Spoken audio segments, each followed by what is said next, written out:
and opinions expressed are those of the panelists and do not reflect in any way those of the podcast partners, sponsors, or affiliates. Enjoy. Hi, this is Michael Buffer, and you're listening to the Voice of the People. Let's get ready for Boxing Voice. Hey, Daddy, this is dollar beat. BoxingVoice.com. No matter what nobody say, man, spirit can't nobody fuck with me, man. You know, I can't be fucked with, you know. Dollar D Beyonce Productions. Whether you pay to see me win or you pay to see me lose, you're gonna pay. Fuck it, the kids still gotta eat. I don't have to watch, you know, any footage of a fighter. I mean, because I'm Floyd Mayweather, everybody gotta watch me. I knew eventually I was gonna have to fight Oscar over. I feel like he was straight up and down, no special effects. BoxingVoice.com. How can Canelo have the biggest deal? Your deal is for $300 million, and I made $350 million just in one fight. And you're fighting on the app. BoxingVoice.com. I'm a king, okay? I eat a feast. Every time I eat a feast. And when I get up from the table, I don't give a fuck who get the leftovers. At the end of the day, follow my green print. Dollar D Beyonce Productions. BoxingVoice.com. Ain't no other sight in the game to see the Boxing Voice. What up? Welcome back, ladies and gentlemen, to another Sunday edition of the Boxing Voice Radio. I am your host, Nestor Gibbs, joined alongside a bunch of co-hosts who are ready to talk this weekend's action. And there was a lot of it, man. Unfortunately, I didn't catch it all, but I know there was some excitement to discuss, especially in a Zepeda fight, which I did slightly catch. The Paul Kroll that I was invested in, but I didn't get good old IBEF. I heard he was doing good. I'm trying to pull it up, but my ESPN is acting up. But yeah, man, happy Sunday. Happy Sunday to everybody out there. What's going on, fellas? How's it going?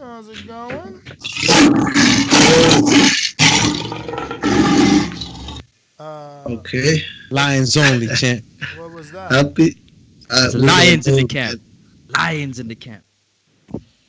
Happy Sunday. Yeah, no, there was some very good fight. Like, it's a shame that you didn't get to catch some of those crazy fights, but for sure, like, Zepeda Baranchyk is the fight to talk about, man.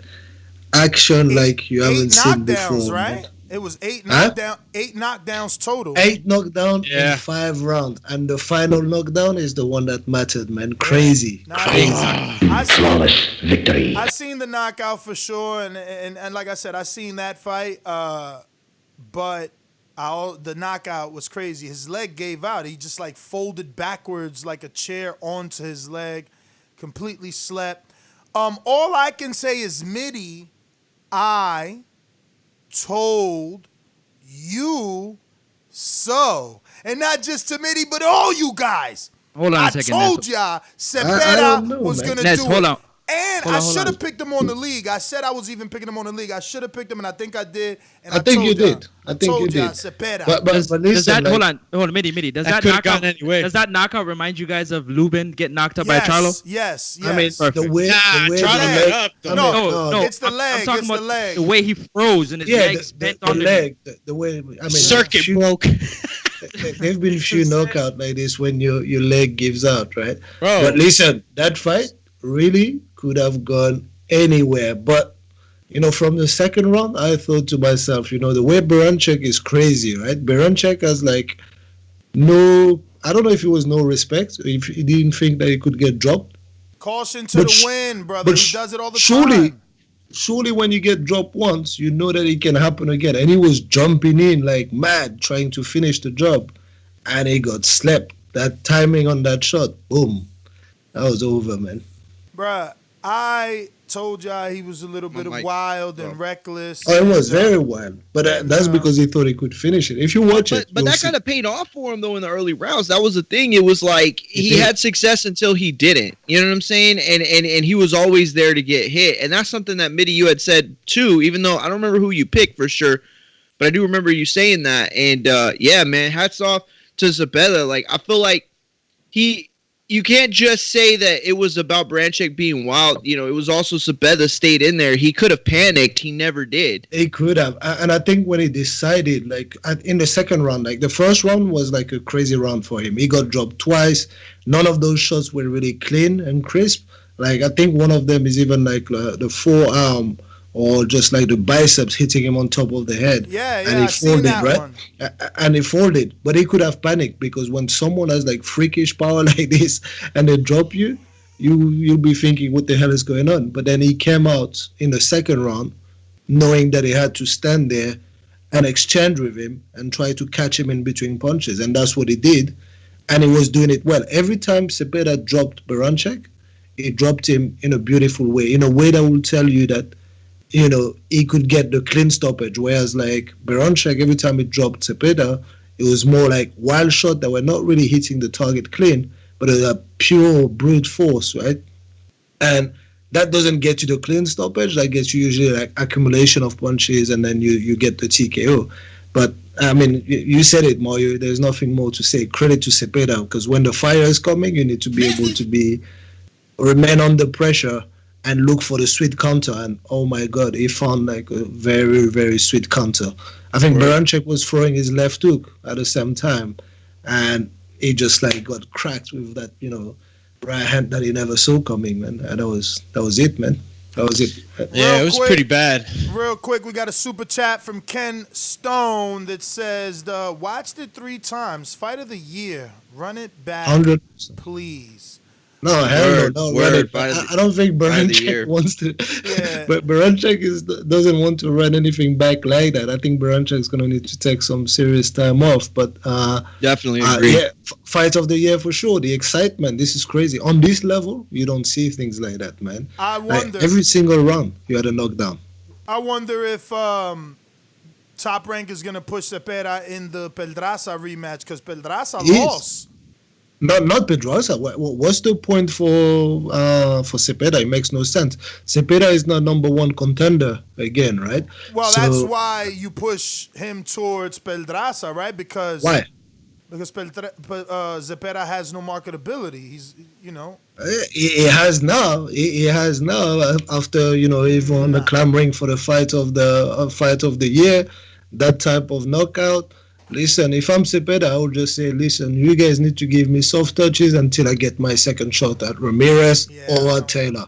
I don't know. You know, I ain't going into no Pedraza fight. Like, that's not in my interest. That's in Pedraza's interest. And that's fine. That's fine, but he doesn't have negotiation power, in my opinion. He was always brought in as a B-side. I just don't see. Look, if anyone's going to turn him into something, you know, a Spanish dude that doesn't speak English, it will be Top Rank. They got a bunch of dudes. He speaks English. You know, he speaks like fluent English. He's like, yeah, man. He's like a Californian, man. Yeah, he's a Californian, man. He speaks English. I haven't heard an interview with him.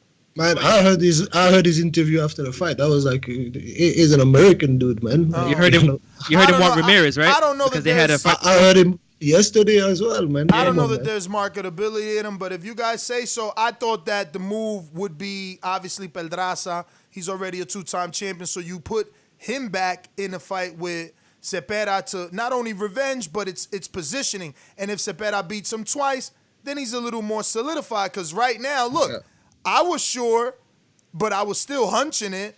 Everybody picked Baranchyk, you know what I mean? So I don't know that one fight gives you a side. You could look at F.A. Ajagba for an example. You know, no one got more clout than him when Curtis Harper got out the ring, and that didn't make him famous. Oh, but it's more than one fight, and that wasn't on that level also, right? So now he's the guy that is like in number 1 contender position, right? So you get yourself to that position, and you become like, you know, you have a bit more right to call certain shots. And also, like, I don't know, if you had watched the telecast yesterday, you will see like the way they presented him as well, like, and the way they just like worked with him after the fight. Definitely, I think they're gonna work with him more as an A side, and I think that's deserved, man. Like, come on, like, the Pedraza needs to be on the side for a while.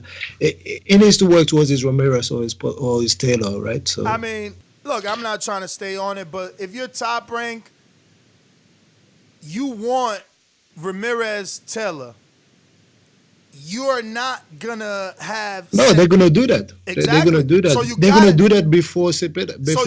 Exactly. So you gotta give Zepeda something. Yeah. Like no, you remember, give him like. And remember, you said, oh, when you're in the number one position, you said something kind of. I'm paraphrasing about like having some sort of power. I think differently. Let's use Dylan as an example. Yes, Dylan did high level fights as a number one contender and as a mandatory, but he didn't hold any power to the position of the champion. But I'm not saying to the position. We're shifting the argument. I'm saying he's not gonna get the Ramirez fight straight away. He is now as of yesterday a number one position. So he's gonna wait like a year or something, right? So in between to save kind of his number one position, because you asking him to mess like a bag now, because the title fight means like a much bigger purse, right?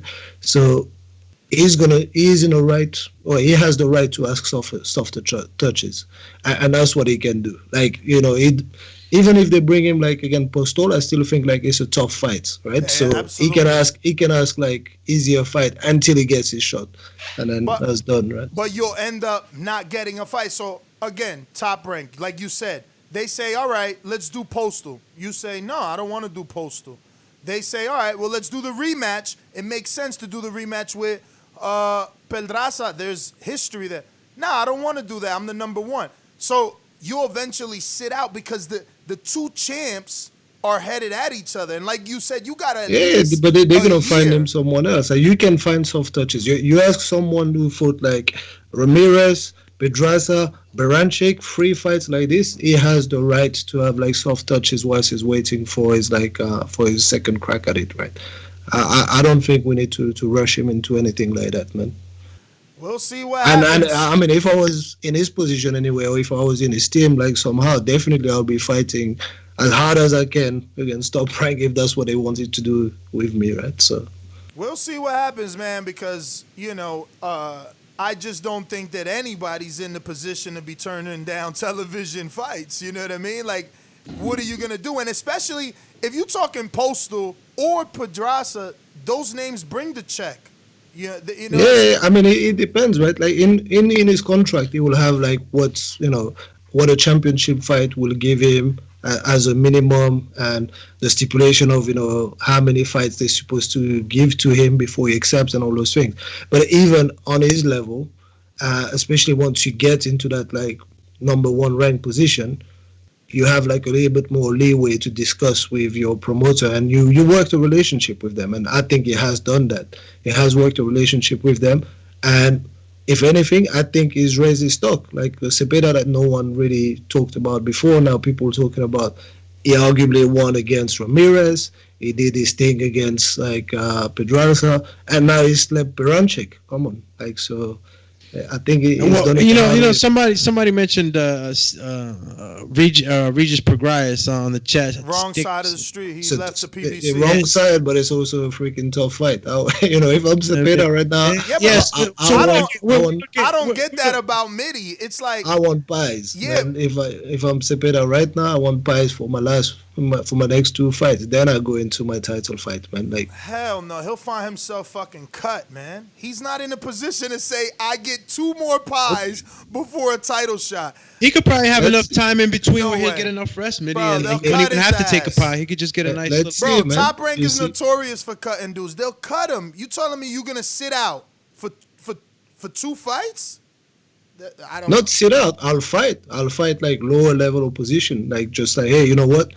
Get back into the thing. Mitty, you're a promoter yourself. Now you're asking and let me finish. You're asking the promoter to put a guy not only on television that doesn't sell, but also put him in with a fight that he's guaranteed to win because he was in 3 tough fights? It's got to be. Yeah, I mean, there's got to be. You work relationship with fighters, man. That's what they do. Remember, I said don't cut me off. My last part is there's got to be some sort of markability there. You can't just give a dude a tune-up on TV for no reason. I agree, but you can just put him on like undercards, right? So you can put him on undercards, and it doesn't have to be like a headliner. He's not a headliner. Come on, man. I can see that, like a pay-per-view type of fight, like a big card, right? But it's just gonna be how quick can he come back after this fight? If you're telling me, he's not on TV, then that's different. But they give Big Baby Jared Anderson the guys they give him because they're trying to build him, and he has an upside. They're not just going to give you a guy on TV to beat up unless they believe in you. And maybe they do the way that you say, because I see I see what you're saying. Listen, I'm not here to just make this into a debate. I see what you're saying. The Ramirez fight, I was one of the guys that said Thursday that I thought he beat him. And I told you he beat Pedraza, so you're right. When you read his resume, out loud, the last 3 fights, they're there, but I don't think he's in a position to get 2 pies. And also that's the thing. Like one of the things you know yourself when you watch your telecast, right? You know yourself what fighter is being pushed, right? So or what fighter they're positioning. I can tell you that Baranchyk wasn't the guy yesterday for them. I can tell you that the narrative was all around Zepeda yesterday. Yeah, right? But you gotta remember. Yeah, you're right. You're absolutely right. Guys, you gotta remember. Zepeda is with Top Rank. Baranchyk is Lou DeBella and a co-promoted Russian dude. You know what I mean? There you go. So there you go. They believe in him enough. I believe anyway. I think there's marketability there. But hey, we can agree to disagree. But what's more important for me to talk about was more important for me to talk about rather than just looking for the next step is what is done yesterday, man. That was just crazy. One of the biggest storylines of the fight in itself is that the fact that Zepeda didn't really believe in himself those fights that he had fought before. So the fact that he got a win like this is a little bit of a confidence booster. So going into another Ramirez fight or into another fight, he got a little bit more confidence. He's a little bit more like his chest is out a little bit more. He's like, I can actually do this. But Francis, I don't know about chest being I can tell you that this was part of the narrative and the selling point that they managed to sell to you, because that's what they were doing yesterday, right? They just questioned him after the fight around hey, you're the quieter guy, the guy who doubts himself before every fight. Can you talk a little bit about that? And then you earn the right now to never ever doubt yourself, and stuff like that. Like the way they were pushing him and the way they were selling that storyline told me everything I needed to hear. They want to push it. Look, it was a great fight, man. It was Fight of the Year candidate, and we could give it all that, man. But for them, that's not a longevity kind of career you're trying to have, man. These guys, they gave us a show, man. And this is where we gotta appreciate our fighters, man. They left, and Bradley kept saying it. They left a little bit of themselves in that ring, bro. And it was incredible that every time they got hit with those shots, they would get back up, bro. 8, that's got to be some type of record in that amount of rounds, right? I don't know. I would have to check the history books, but it was just so exciting. It had you on the edge of your seat, and it's like I had told Mario, yo, Ivan, and Mario had told me Zepeda, and I'm like, no, but yo, Ivan's, he's looked strong, and this thing could have gone in either way. But one thing's for sure, bro. They were taking a lot of risks with heavy shots, both of them. They were especially Baranchyk. Baranchyk was mad. He wanted to get the finish at all costs, at the cost of making crazy destroyed, mistakes. Bro. He was making crazy. I mean, Zepeda had his hands down. Zepeda had his hands down, and he was just throwing. This was a true slugfest. And they gave us a treat, man. And I just, it's fights like this that you gotta really, really, really give these fighters the credit, man. That shit was nuts. It reminded me of Provodnikov, man. It was like that kind of just throw yourself all in, Especially having Bradley commentating, because he was the dance partner of Provodnikov, right? So he could just actually give you some great insight as to what it means to go into that type of fight and what the mindset of each fighter will be. And I really enjoyed that fight. Really, really enjoyed all aspects of the fight. Even the telecast, the commentating. That was pretty good, man. Yeah, the dog cam. Who likes the new dog cam, as Tim Bradley was calling it? It's the overhead cam that oversees you from the top. Yeah, they had it last couple fights too. And yeah, I like it. Actually, they did like a little story on it the other day on ESPN, I think on SportsCenter, about the camera and like its origination and all that. Yo, Zepeda was your pick, Mario, man. Like, how did you feel just from the beginning picking Zepeda? Like, what were you? Were you expecting this? Zepeda was not his pick. No, no. Listen, well, technically, yeah, I actually picked Baranchyk, but what happened was when we were doing the betting show, I did more research to try to come up with a parlay, and I was convinced what Ness had said that Zepeda was going to win. So I actually put money on the Zepeda fight, but pick Baranchyk in the Pick'em League. So yeah, I fucked up at that. But basically, yeah, he's telling you that he didn't pick Zepeda so bad that he didn't pick him on the show. Then I picked him late. I'll put it that way. Then he didn't even pick him on the Pick'em League. So like, I did not pick him on the Pick'em League. Again, if you want to ask anybody anything about Zepeda, it's me. Mitty's overhyping him. I'm going to take it back to the actual fight. Both of his knockdowns, neither one were clean. Not him landing. I'm talking about him getting put on. Down. Yeah. Him getting landed on. Like, his knockdowns were accurate. His punching accuracy is there.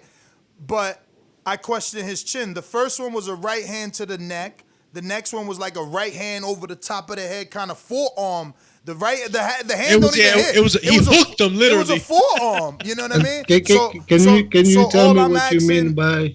Can you tell me what you mean by overhyping him? Yeah, you're saying that there is marketability in him and that he should get 2 pies. Like, you're treating him like an A-side already, and he ain't no fucking A-side. He cannot get 2 pies. Like, he's not Sean Porter. Sean Porter gets $4 Who the fuck is Zepeda to get a pie? What happened? That's what I'm saying. So I'm just talking that realistic. Is overhyping him? Okay. Hell yeah. Coach Smitty, no shepherd pie for you. That's overhyping, absolutely. You're saying we the A-side. We the A-side. You're saying that's cool. I just hope, like, you keep talking about being a manager one day. I just hope I'm never that fighter that you manage. Hey, that's all right. That's all right. That's all right. Listen, someone has to get talked bad about, right? So I might not be the manager that you want your fighter with, but I bet you the fighter that I'm with is happy he's with me because we're talking bad about you, the way that you doing about us. That's how it works. But let's just leave it at, where do you guys think his punch resistance is? Because those shots, again, they weren't clean and he was breaking apart. Yo, punch resistance. Yo, for a minute there, I thought these guys were not human. I mean, the punch resistance is there, man. And I'm just saying, you can't take that you can't be taking shots like that too often, man. I mean, if I was in his corner, I would be talking to him about, hey, listen, man, you did your thing, you proved your mettle, but we need to work on some defensive countering or something that's going to allow you not to get hit so much. And with your hands down, I see him throwing from the bottom. I mean, literally. I mean, it's shots that he throws looping from the bottom, and I'm thinking that the trajectory is going to the stomach, and it just goes all the way up to the head, and it's like, okay, you're throwing them from all the way down there, champ. Definitely, we can be critical, right? Someone who gets dropped, I believe, at least 4 times in a fight, definitely there are things that you can just go back and work on, right? So obviously, I'm sure his team will just look into that, right? So or what took over, Mitty? The fight. Yeah, I mean, like the fighter took over, and that's the great thing. That's the positive that he can take over. The fighter took over when he had to bring out the dog. He brought it. When he had to just calm down a little bit more and look for the accurate punches, he found them. But I think Ness was just wanted to just say, hey, was there any flaws? Of course there were flaws. He got dropped like 4 times. So yeah, he has to work on a few things. He has to work on being able to tame like someone who's coming in with big looping punches from the get-go, right? So eventually he managed to do it, but they're going to have to go back to a drawing board and make sure that anyone that come and rush him and bully him with their power punching, he has to find an answer for that. What do you guys think? Like he's ready for a Josh Taylor with that type of style? I mean, no. Be honest, can Josh Taylor crumble under that type of crazy forward pressure? Just throwing bombs like that. I mean, does Josh Taylor have a good chin to match that? I mean, what are you guys feeling, man? Especially coach, you got your man from across the pond, Josh. Is he ready for that? Listen. Go, Francis. I know you want to jump. Yeah, I personally, I think, like, you know what I'm saying, let's not get ahead of ourselves and give Zepeda too much credit, because I mean, it was a great shot that landed, and we all know that the punch that hurts the most is the one that we don't see. And that's the reason why I asked you if that knockout was similar to a Lubin knockout, because I felt like both fighters didn't see the punch coming. You know what I'm saying? So it landed with a different type of effect. I felt like if Baranchyk seen the punch from Zepeda, I think he would have took it well. Would he have gone down and stayed down? No, I think he would have probably went down, but he would have got back up for sure. That punch was spot on. Like the uppercut, it was spot on. He couldn't throw it any better. He knew it. He knew it as soon as he threw it. Like, yo, we had 8 knockdowns together. So clearly we both got power. But to knock somebody out brutally like that got to be a well-placed punch. And I'm not saying he threw it knowing it was going to land. I personally don't think, because I rewatched it like 6-7 times. I even posted up a video of it. That's how much times I watched it. It feels like he's going through the motions of punching, right? And he just landed one. Yeah. And you know but that's, you know what that is, Francis? I mean, I'll let Coach Mitty answer, because that's how we right here. Go ahead. I have a different view. I'm pretty sure that he knew 100% that his shot was coming. He just timed that shot. He sort of just the left. Watch the left hook, right? And that's what really just, like, you know, made the knockout even crazier, right? He sees the left hook from Baranchyk, and Baranchyk is like winging with that shot, and that's when just his shot went straight in, sling it in between his shots. I got the hybrid take on it between both of you. It's like same thing, Mitty, and same thing you said it, but it's a shot that is trained over and over and over and over. So like when you're hitting the mitts, when you're hitting the bag, and your coach is telling you, all right, double combination to the body and duck, and then left hook up top, and you're doing that just like you see Canelo doing it all the time, that muscle memory. So when you engage in these moments and they talk about, oh, muscle memory, you know, muscle memory kicked in, you might have thrown a combination. Yeah, you saw the 2 body shots, and that left hook just comes. It's just natural, you know. That's almost like a sucker punch to me. I'm gonna keep it like when you run up to somebody, sucker punch them, and they just fall cold. Yeah, no, that's how it. No, not the way he did it. Not the way he did it. The way it looked. Yeah. The way it looked. It looked like they snuck him. It didn't look like somebody fought him up front. It looked like somebody snuck him because of his when his legs went over one another, bro. I was so worried for Ivan. Hey, I hope he stayed down for a long time. Bro, had me worried, man. To talk about is like, what were they doing when it was done there? Like, I didn't see any like the oxygen. Hold on, guys. Yeah, let Francis. If you look at the slow mode of how the punch landed, Baranchyk was looking in a totally different direction. Yes. And when the punch landed, he was looking that way, and he got hit. Yeah. Come on, Mitty. It was nuts. Come on, Mitty. But that's what it is. But that's the left hook, right? He threw the left hook and he turned with it, and then boom, the right hand came. It was reset on the mainframe. I mean, he instantly. It's almost like he froze. He froze. Mainframe for a second, and then it hit him. Boom. Like you know the left hook. What's wrong with that? That's beautiful, no? Oh no, nice. No. I'm not saying it's not beautiful. What I'm saying is the artistry in which he threw it. He had 4 chances before that to do the same thing. It resulted in a knockdown and a get back up. The way this one landed, you can tell that there was no way. It was almost like I said, like if you look at it, almost like he snuck him, like he snuck somebody, like he felt like a sack of potatoes, man. Like. Nah, look, it was entertaining, bro. They're probably still playing that over and over right now all over the world. Right? I mean, this was like the mom. This is like when the mom got laced. You know what I'm saying? Poor mom. Shout out to you, mom. They will. And that's when I think, like, you know, it will keep getting credit, because we're already talking about fight of the year contender. At the end of the year, when people will start doing the review and all that, this will be one of the fights that will be replayed, right? And that will get the attention from people that don't usually watch it or that didn't catch it live. So, yeah, there is a marketability in a win like this, for sure. Mitty, let me ask you a question. Which is a bigger knockout, this knockout or the Dillian White knockout? Oh, I think the Dillian White knockout, because of, like, you know, the status. Who they were, right? Exactly. Yeah, gotta be the status of who they were, right? So chill, Chizzy. That always has to come into play. You talking about a top 5 fighters fighting each other. It doesn't even matter how good this knockout is. That's a more significant and relevant fighter to the division. It's heavyweights, you know. Heavyweights, yeah, you said on the world level, you know what I mean. So that's what it is. I mean, those two guys on the world level too, but like. Nonetheless, though, you could count on it. It's gonna go view for view with a lot of the other. Listen, hey, do me not to cut you. See what Ness was saying? I kind of agree with him, and I kind of agree with Mitty with what he was saying in terms of you can't give him 2 donuts because of the knockout he had against Baranchyk, because he hasn't really done that before. It wasn't. That's what I'm saying. It wasn't like something in his arsenal where he's had that type of crazy knockout. It was a surprise. So they're saying that this wasn't his style. Like, was this his style of fighting? Because we went with Mitty Ness and we said that the fighter came out, right?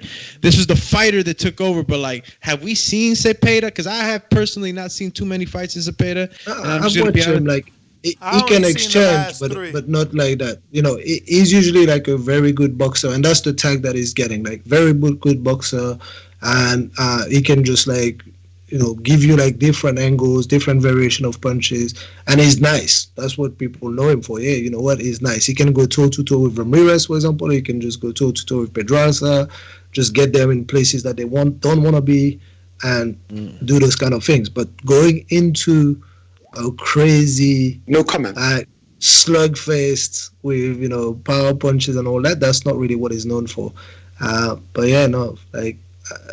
Sometimes you have to show that you're versatile, man. Sometimes you can fight fire with fire. And that's what you had to do, because my man, Baranchyk, was on a mission to get a stoppage no matter what. The guy could have just took his foot off the gas knowing that he's ahead on points and try to be a bit more methodical with his job. He was just all out crazy. And that was his downfall at the end of the day. I get the feeling that he was getting told by his corner, especially after the second one when he got knocked down himself, you have to stop this guy now, and you can stop him. So get the quick stoppage and we're out of there, right? Because he kept going like crazy, making all kind of mistakes. I mean, we couldn't. I don't think they coach him in English. So yeah, I didn't even listen to with the commentary on. Like, I had it muted the whole time for me because I watched it on the computer. I'm pretty sure his team is like, you know, is Russian, right? So I'm pretty sure like his team wasn't conveying messages to him in English because I was trying to listen, and man, but it was just crossing his feet. I mean, you got Pedro Diaz as the coach, and then they probably got a translator. Yeah. It was like crossing his feet, jumping in, doing all kind of crazy, man. I was just like, whoa, you know, you're going to get knocked out. And if you get knocked out, the way Zepeda was just connecting with his punching, every time he was going down, it was going down like proper. His feet were gone all the time. Like the first few knockdown before, they were clean knockdown where I admired him for the way he recovered from those knockdowns, but his feet were gone a few times, right? His legs went underneath him, and he still went, right? So, you know, it's good. You know, I was impressed. That's one thing I can say. And shout out to both of those guys for giving us like the spectacle we had yesterday, man. Hey, yo, Mitty, but do you agree though? Do you agree that it's hard for him to get two donuts after a win like this? But to me, like I don't talk about like one fight, right? So it's never one fight. Like when you negotiate and when you just navigate your career with a promoter, it's not like, oh, you know what, I knocked this guy out, so now I can get this. It's the accumulation. It's what is done with Top Rank, right? So it's the amount of fight that he got together and the position that he get himself to. Once you get yourself to the number one contender position, that's what you'll see. That's when your managers like will ask you to stop taking some risk, like not crazy donuts that you never heard of, but people that are not necessarily in the top 5. They'll ask people that are 11, 12. Somebody who's just in a fringe ranking, because let me not lose my number one position and let me keep that number one position to ensure that I get my my title fight, right? My second bite at the apple, like they say, right? So. Mitty, did they mention that he was signed to Top Rank? Because, unless they said it, seems strange, no? He was brought in as a tune-up for Ramirez and got robbed, and then obviously brought in for a tune-up to Pedraza. So maybe they could have signed him after the Pedraza win. So I don't know what his situation is, but I'm pretty sure he'd be signed, right? Yeah, so that's what I'm saying. He still could be fight fight, gentlemen. And let me tell Mitty this. Luke Santamaria upset 4 straight times and still was the B-side yesterday. Bro, that's not the same thing, though. That's definitely not the same thing. You're not working with a fighter that is ranked in the top 10. The first thing you do when you speak to a promoter, when you're a fighter and you're trying to enter in a promotional contract, those people will separate you and will draw your contract up based on your potential to get to the very top level, your potential to be able to be marketed as like that kind of fighter, right? So 100%. Luke Santamaria is just starting. If Luke Santamaria just like keeps winning, and actually I hope we get to speak to him in a second, because like his fight was also crazy, especially the scorecard. But whenever he gets to a position where he gets himself in the top 10 and he gets himself in like a contender position, bring Capatillo on and ask me if he's still going to go for those crazy fights. He's going to tell him, no, hey, we worked the hard way. We got there. And I'm not talking about mandatory position. I'm still talking about the possibility, high probability of him not being signed to Top Rank. Oh yeah, it's possible. It's possible, but I just don't know his situation. I'm just showing you a pattern of other promoters, right? So I use Luke as an example of a guy who has already been the B side 4 times, upset the A side 4 times, and still no contract or A side treatment from PBC. I agree with you, but I think that would be very different because of his status. I think he has a status of like fighting top level opposition since he came all the way to the UK to challenge Flanagan, right? From that point onward, you know that you have a fighter that will live in the top 10 in the next few years. So his promotional conversation will be different, and I hope that he has a good team to negotiate decent contracts with him, man. Come on. So we moving on? Yeah, man. I want to talk about Santamaria and Paul Kroll, bro. Yeah, man. Those scorecards were bananas. They played Santamaria on 2 scorecards, and I don't know. I felt that they themselves didn't know who they were going for, right? Like in one minute they're praising Santamaria, and then the other minute they're praising Kroll for his 1-punch counters. It was a tough fight. I honestly would have to. I watched that fight entirely. There's nothing I missed. I just didn't score.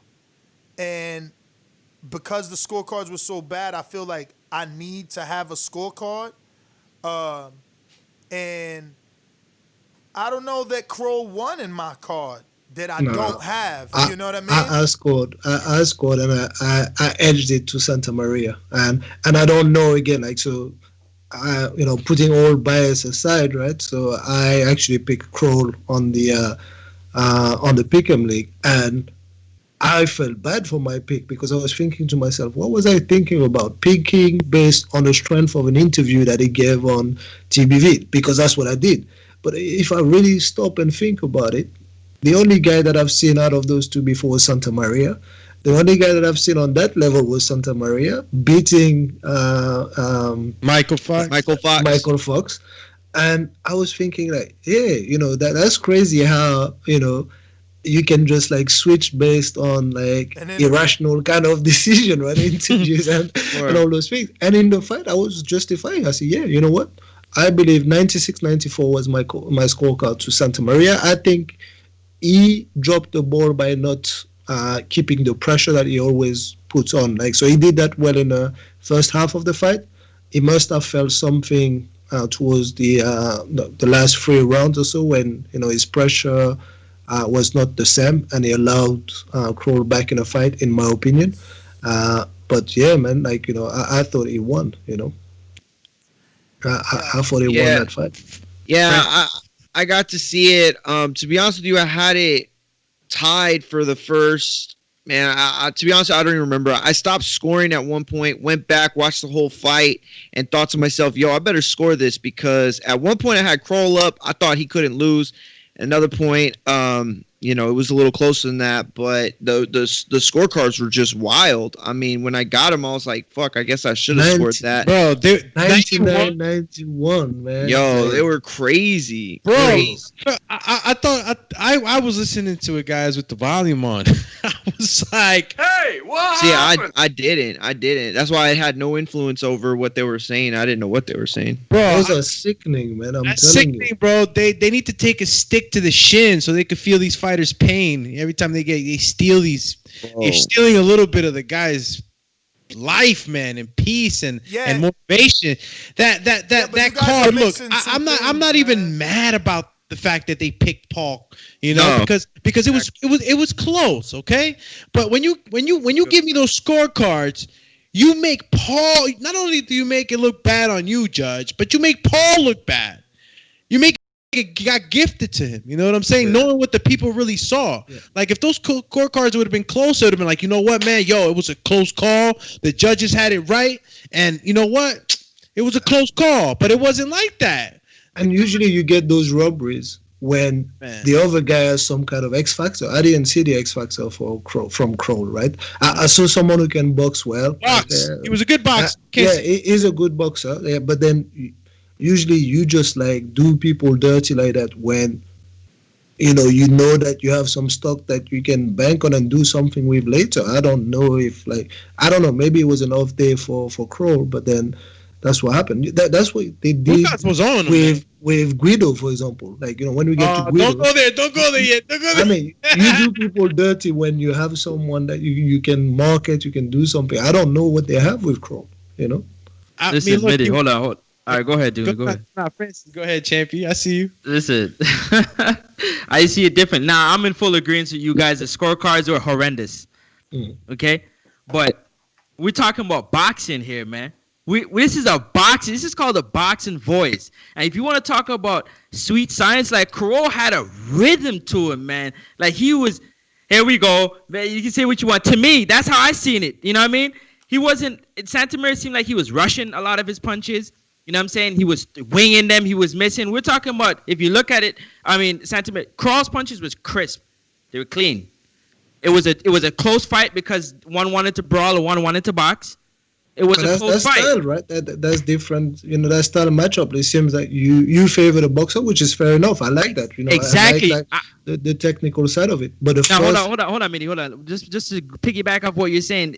The reason why I say that because I felt like, you know what I mean? Yeah, he was taking his one shots, but the shots that he was throwing, a blind person can see that they landed. Do you understand what I'm saying? There was no debate of whether or not the shot landed or not. And when he got in close in type of phone booth type fight, he was landing the cleaner punches to me. Mind you, Santamaria was aggressive. But it was two fights, two half of that fight. The first half of the fight, Kroll boxing ability wasn't there as much as I thought. He started the first round. You know why? Well, but then after the first round, Santamaria took that away from him because he was in his defensive. He was in the defensive settings while the aggressor was being aggressive. But when the aggressor ran out of all the gas, let me tell you something, man. And somebody put it to him. We gotta stop cutting each other off. He's not done. Y'all not letting him finish. You know what I'm saying? He was painting on him. You know what I'm saying? Coming down the stretch, and like you said, the pressure fell off. Why? Because he ran out a little bit of a gas. You know what I mean? He had gas, but he ran out of gas. So now the boxer said, oh, yeah, he tired now. Let me start to dance. Go ahead, Doomy. Hold on. I'm hitting my salsa move right now, champion. Yo. Nah. Look, I was just going to tell you guys, somebody beat me to it on the chat, but why you couldn't just give these guys a draw, man? I was fair with that. I was cool with that. I was like, damn, a draw would have even been good. You know what I'm saying?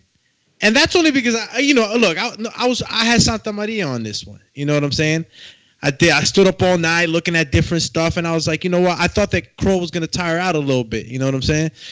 And I felt like Santamaria was gonna keep coming forward with a lot more energy, and it felt that way. The only thing is that what Francis was saying is that he did have the cleaner punches in the sense he was countering better. Santamaria was running into some of the rights, and I know Coach Capetillo is gonna agree with me because he was running into some right shots, and that was some of the things that was working for Paul Kroll. But I just felt that Santamaria controlled the pace of the fight a little bit more. He would be controlled by Paul's boxing at a bit, but every now and then he would just be right on top of Paul again. And if you see the fight, most of the time I felt like it was Santamaria controlling most of the pace. Not to say that Paul didn't have his moments when he would control the fight, as a boxer, but it was tough on him. I feel like just Kroll fell into that rhythm. Santamaria, I kept waiting for him to do something bigger. Throughout the fight, it felt like the rhythm was on his side. It felt like momentum was on his side. And I don't know. They would show the replays, and I would see these big Santamaria shots, and I'm like, where were those in the round? I didn't see that punch. But I would see those Kroll counters that he was landing flush down the middle. And, in a rounds where no big moments happened, it was easy to sway around here or there for Kroll, just based off of him being able to hit without getting hit. I mean, he did get touched, but his countering was on point. It did get touched, and that's the problem. I think Santamaria just couldn't sustain that for the whole fight. It just about did enough. A draw would have been okay for me. But just not the 99-91 that we saw. That I think that's what we all really upset about more than anything else, right? So the scores were tough. I know that we could probably slide into Ness's next opponent for Border Wars. Nah. He y'all running ain't even now. Let me talk, my dog. Like y'all just. What happened? We thought you were taking a day off, champ. You sitting back there, rolling, chilling. Bruh, I'm trying smoking. not to cut y'all off. And, thank you. Also, listen, but look, Santamaria changed his game plan. I wonder if Kroll got in his head with the interview and the 4-round knockout. If you notice, he came out boxing himself, punching at the jab of Kroll, switching up a lot and playing the outside until he realized he could hurt Kroll, which none of y'all talked about. Like, that should have been, I don't know if you could give him a 10-8, but he almost got a knockdown in the second round. Kroll retreated. That was body shot. Oh my God, that body shot was beautiful. And that wasn't the first time. Well, that was the first time that he got that type of reaction, but he kept landing that looping body shot with the left hand. He just changed his game plan, guys. He just was being this boxer from the outside and occasionally coming in. But that's where Kroll finally made the adjustments and started to catch him coming in. I don't think that Kroll did enough. Did he have the cleaner work because of those counter shots? Yeah, but that's the thing. Santamaria's coming in. He's hitting you with something on the shoulder, something on the stomach, and then Kroll rolls, boom, one shot, holds. Like, I never enjoyed that with Andre Ward. When Andre Ward was fighting the Sakio Bikas of the world and the Allen Greens of the world, even Mikel, I was not a fan. I'm like, dog, get the fuck off my TV. I don't want to see you holding with one hand and hitting with the other and a bunch of inside shit. I don't want MMA. So I'm just saying, I don't know. I think that Kroll landed some nice clean shots, but who feared who? Kroll was boxing for a reason. And I'm going to ask him, he felt that power. Santamaria hits harder. He landed right hands on Kroll from the inside, real short ones. They were hurting Kroll. He was grabbing, and maybe Kroll is going to say, I wasn't hurt. I'm just a smart boxer, so I was nullifying. Maybe. But the faces, the grimace looks, I seen different. I seen him right away have to get on that back foot. Santamaria was throwing caution to the wind. These highlights y'all talk about, why the fuck he didn't go down or get hurt? He got hit with uppercuts and never backed up the way that Kroll backed up. He got hit with uppercuts and kept coming forward like, his neck would literally turn directions, but he still was throwing them punches forward. So I don't know, man. It just sucked that there wasn't a clear A side. They were very confused and that's why I don't like not doing fight chats, because then when I don't do the live fight chat, I'm forced to hear the commentary, and then it was just so weird. You know what I mean? All the way down the line, it seemed like they wanted Santamaria to win. They thought he was winning. but every now and then they gave Kroll enough credit for the the fancy counter shots. That's what it was. But man. Kroll talked a good game. At least he didn't do a Jerry Forrest. You know what I mean? Nah. He came on in. He did show boxing skill, especially in the first 4 rounds. I really enjoyed it. Even though he got hurt in the second, I really enjoyed his first 4 rounds. He, is also very athletic. I don't know if you guys seen, one time he kind of threw a right hand to the body, landed cleanly, but, he was so low. I thought he was about to fall over, man. Like, he was getting low in the first 2 rounds to land that right to the body. I don't know. I want to see him again, man. 8-0. He got the win over somebody who we respected. It wasn't the most definitive win, but I see the clean boxing ability. I see the IQ, Maybe he's probably got to do a little bit more rounds and get a little more, I don't know. Maybe he's just conservative. I need to see more, obviously, but I think that we wouldn't even have much to say if we weren't as invested in Santamaria as we are because of Caputillo, and if the scorecards were a little more fair. I think that's the issue that we have. Those 99, 91s is just like, damn, how could you only give that dude 1 round? And again, that's the issue with boxing. And every time we have an issue, I like to remind everybody that I would love for the Cortez 2020 system to be put in place. Joe Cortez was a former referee. He designed the Cortez 2020 system. I think he has it patented already. It's been at least 5 years since we interviewed him. The only issue that, I see is that the Cortez 2020 would be tennis referee-like seating for the judges, right? So, you know how the tennis judges sit on those big high up chairs. They almost look like fucking lifeguard stations. But the elevated visibility would make for a better scorecard. Imagine if the judges. You think so? You don't think do you think that the issue was really like the vision of the judges? Like, yeah. I'm telling you that most of the issues I have with scorecard probably have nothing to do with visibility. They have to do with the skill to be able to judge a fight, right? No, we know what's going on, man. We know that, who's supposed to be a winner for so you're saying Bird, right? you're saying it's political. I'm not. You see, I'm trying to be optimistic. I don't want to believe that someone has a hold on the fight game. So I'm saying they're distracted, and I also feel like when I watch you guys spar, on the apron is better than having to sit down. Yeah. When Wilder lets me get on the apron, it's better than being in between the ropes. I get what you're saying, but I'm definitely sure that the issues that we have with scorecards have nothing to do with the vision or anything, right? We have at least 2 fights that we can talk about this weekend. I don't know if you've seen the UK card, but there was like a young prospect making his debut that clearly lost to me today.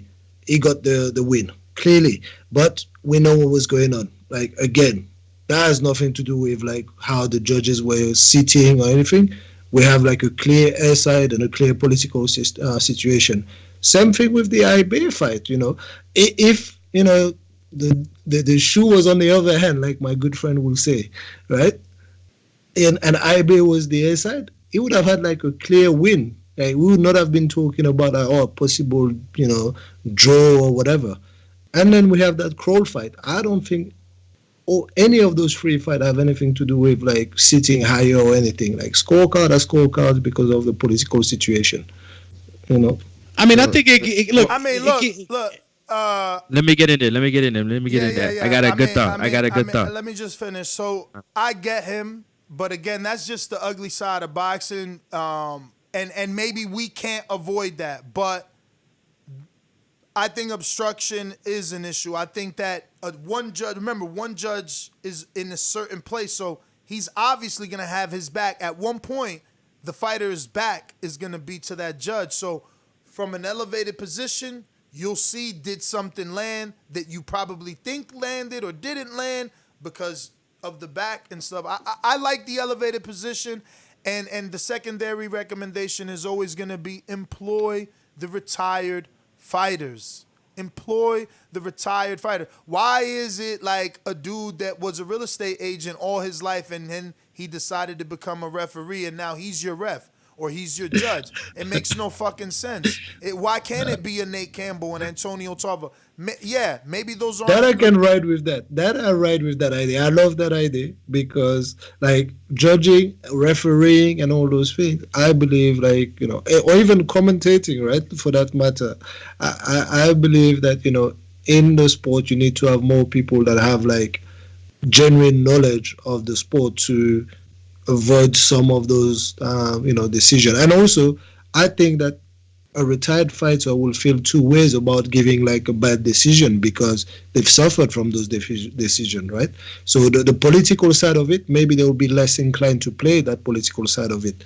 And maybe that's why it's not happening, right? So, you know, you want to keep the politics in there. I think that the view does count for like the visual, but, you know, the skill and the, you know, the certification that they should be going through, like, I don't know what exactly school you go through or what you got to do to be a judge, but if it's just picking somebody out of like, oh, it's a political thing, you know, we got whatever, this guy from, you know, maybe a local government, you know, guy maybe holds a position in a county, you know, and then he gets to, you know, judge a fight, and then it's like, you know, nothing, bro. You're like you're just watching it. You know, you don't have an experience in ring or even studying the sport. So how are you qualified to judge it? And I think that the scrutiny should be there, mostly. You know, and then obviously if they elevated those seats, to me, you would be able to see a lot. You know how it is, Mitty, when a guy, you know, has been taught the art of the,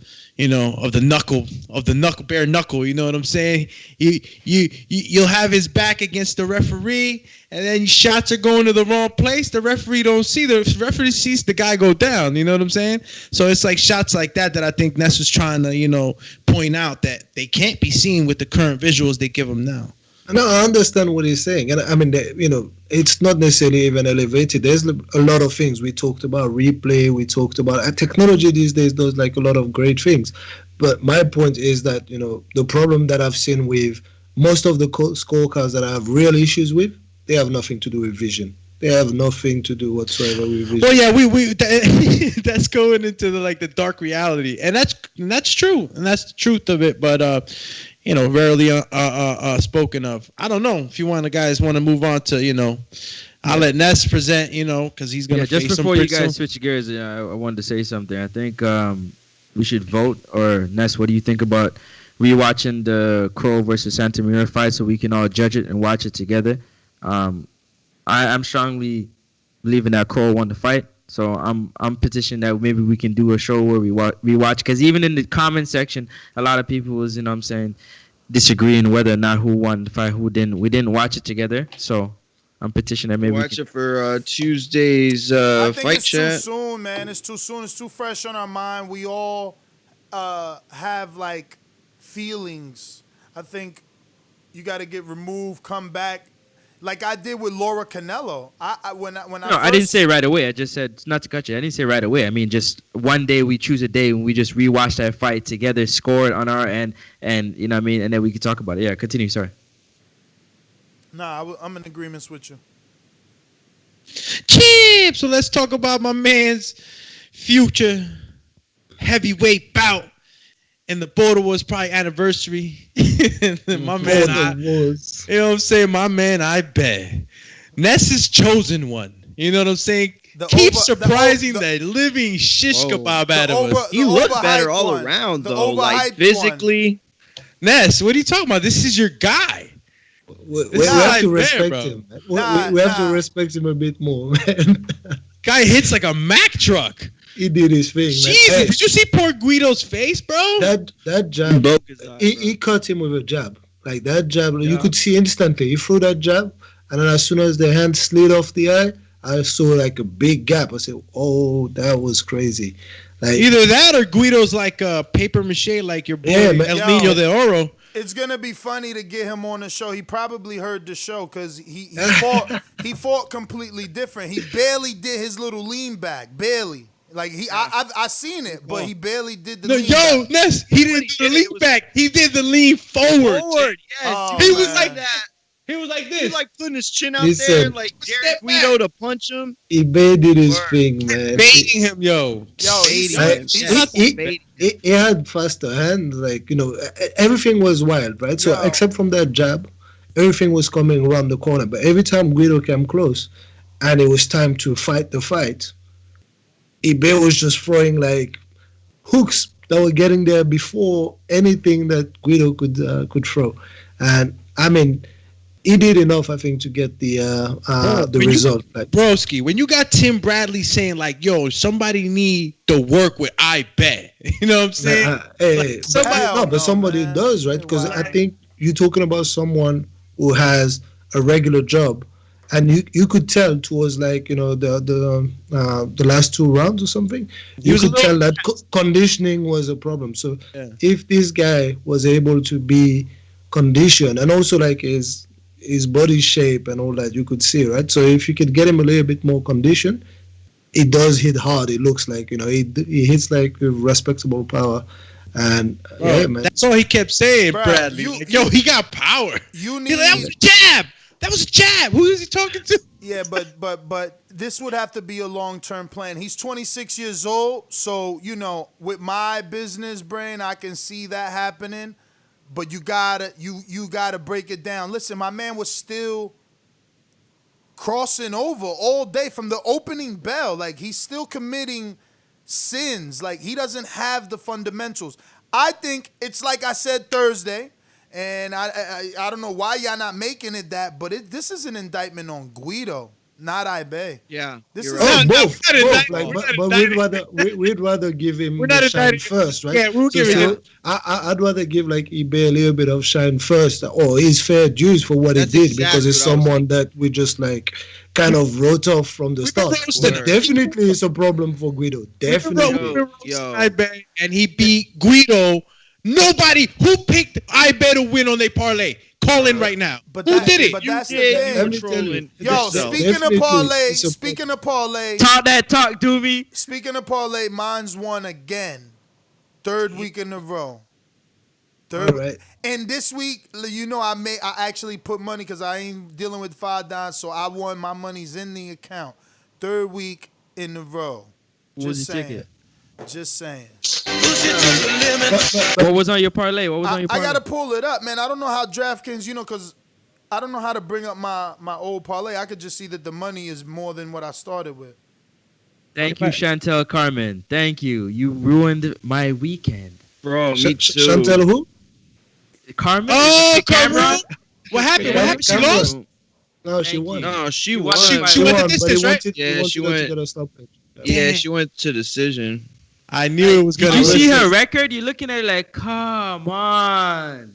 Because Doomy had his the parlay on Saturday and not Friday, and Doomy told me, he said, "Well, I would have lost if I listened to Doomy because I would have went Baranchyk because I bet Zepeda, but he told me to take it decision on Chantel, and I was being greedy with that parlay, trying to pump it up. Can I tell you something? Let me tell you something. I had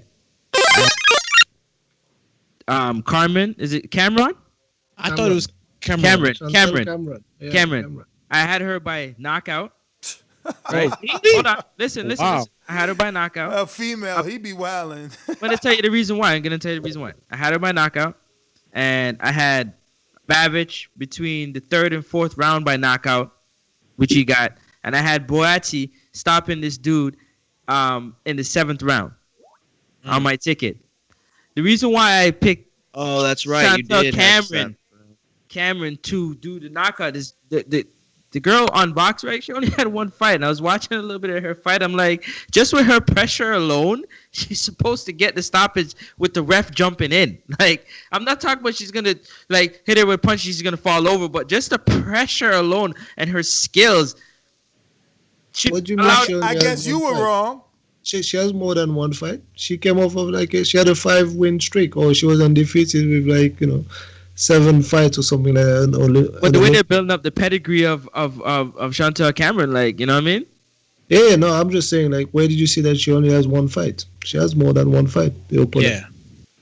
Yeah, she has 6 fights. Listen, that $2.50 that I put on the ticket was bringing me back $2,500. I'm just gonna leave that. Mitty found out he was making that up, and now he switched it to money. He like, hey yo, no, I wasn't. No, I seen that on. No, I mean that's what he saw. I'll pull it up and show you. You pulled up an amateur record. I mean, they're as good as dead. You pulled up even a tournament. Amateur record is actually better. No, she has wins over. Like she has like I don't know if she has wins over Natasha Jonas. I think she has, right? And she gave good fights to Katie Taylor. So her amateur record is decent, man. She's a bronze medalist at the Olympics, man. Yo, listen, and this is what I'm saying. I'm top 10 in the league, and I got more money than you. That's all I'm saying. So I'm top 10 in the league. So I'm a certified picker, right? I'm a certified picker. And I give you bets, and they always right. My pick, my paid parlay, right? Plus 233. So Kels, who's a spender, Bo and Bama, they would have loved this if they heard this show. Buatsi, Zepeda, Flores, Kroll. All money line. Nothing fancy, Mitty. All money line. Money in the bank, though. That was the parlay that won. Mario, what's up? I mean, 3 weeks in a row, you was talking how you got a parlay. How much did that make, though? Like, because those were plus 233.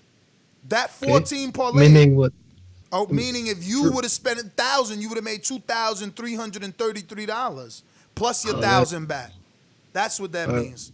So if it doesn't matter because I had Santamaria on all my also, parlays. Mitty, if you put like 100, you get like 300. If you put 100, you would have got 333. 300 back. 333. Okay. And also, let me tell you, right? It's about risk versus reward. Like you just said it, right? You clearly, you almost dismissed it. You was like, what did that make you? That was all the favorites. You're right. So it was no risk. It was no. I'm also advertising here for beating the odds with TBV. Mitty, calm down. He trying to cut me off. No, listen, you're low.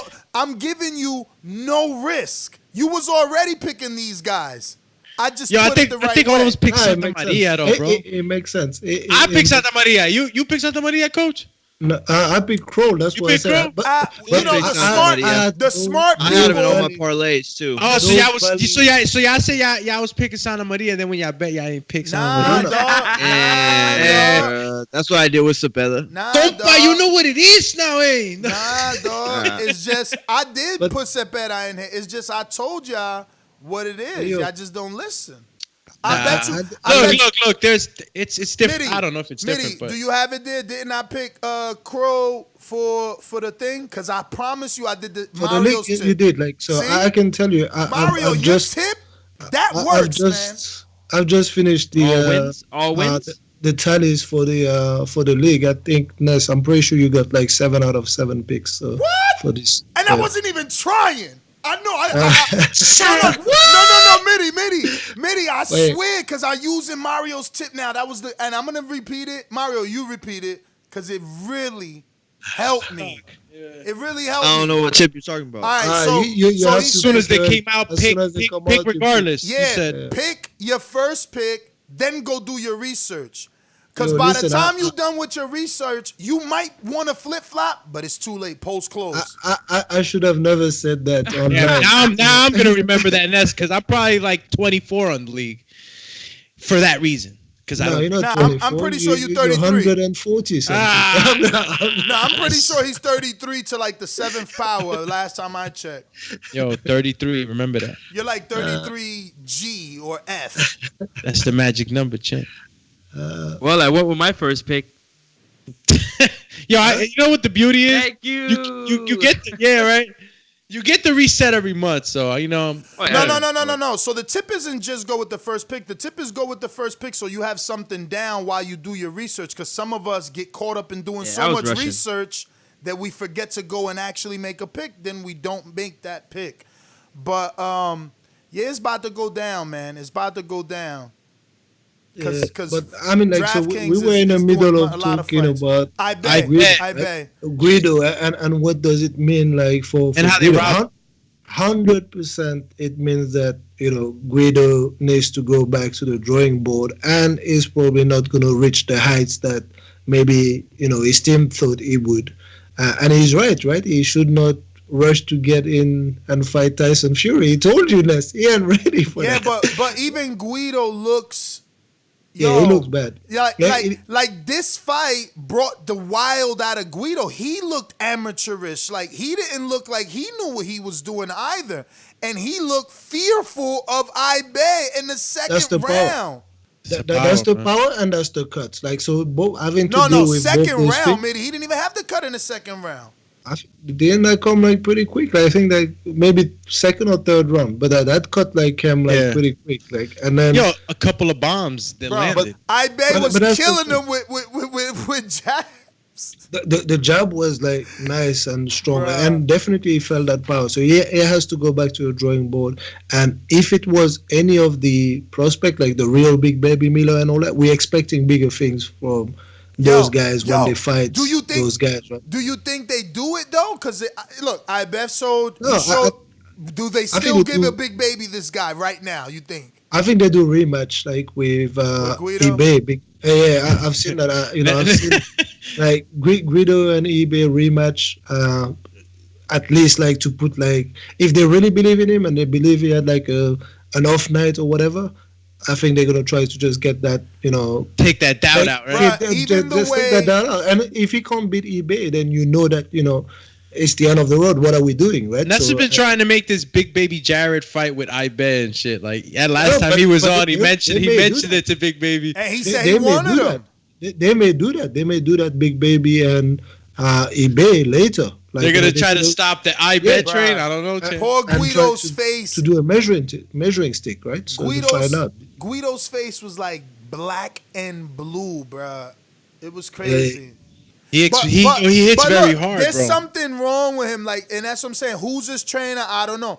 But even the way he holds his guard, man, he's got his arms in front of his chest, like shots coming around. Yo, I can't believe he got massive biceps. He fighting like Big Tyrone on the block. He fighting like Big Tyrone on the block that knock everybody out. I'm not talking about Ibe. I'm talking Guido had his hands in. That's why Ibe was hitting him with left hooks, man. Like, I can't believe Guido wasn't ready. I thought he had like he needed more aggression. Nah, man, he don't got the fundamentals, champ. He ain't got the fundamentals, champ. I thought he was just a little happened, but he thought maybe if he thought he was getting a soft touch and he just like came in not prepared and all that, that's his problem, right? He should really have used that as a showcase. Yeah. That's what they really wanted him to do. Go and make a statement, just like knock someone out and then just move on to the next one. Now you're gonna have to have a rematch with a guy that no one ever tried to do anything with his career, right? So he bust his face with a jab, bro. Yeah. That was crazy.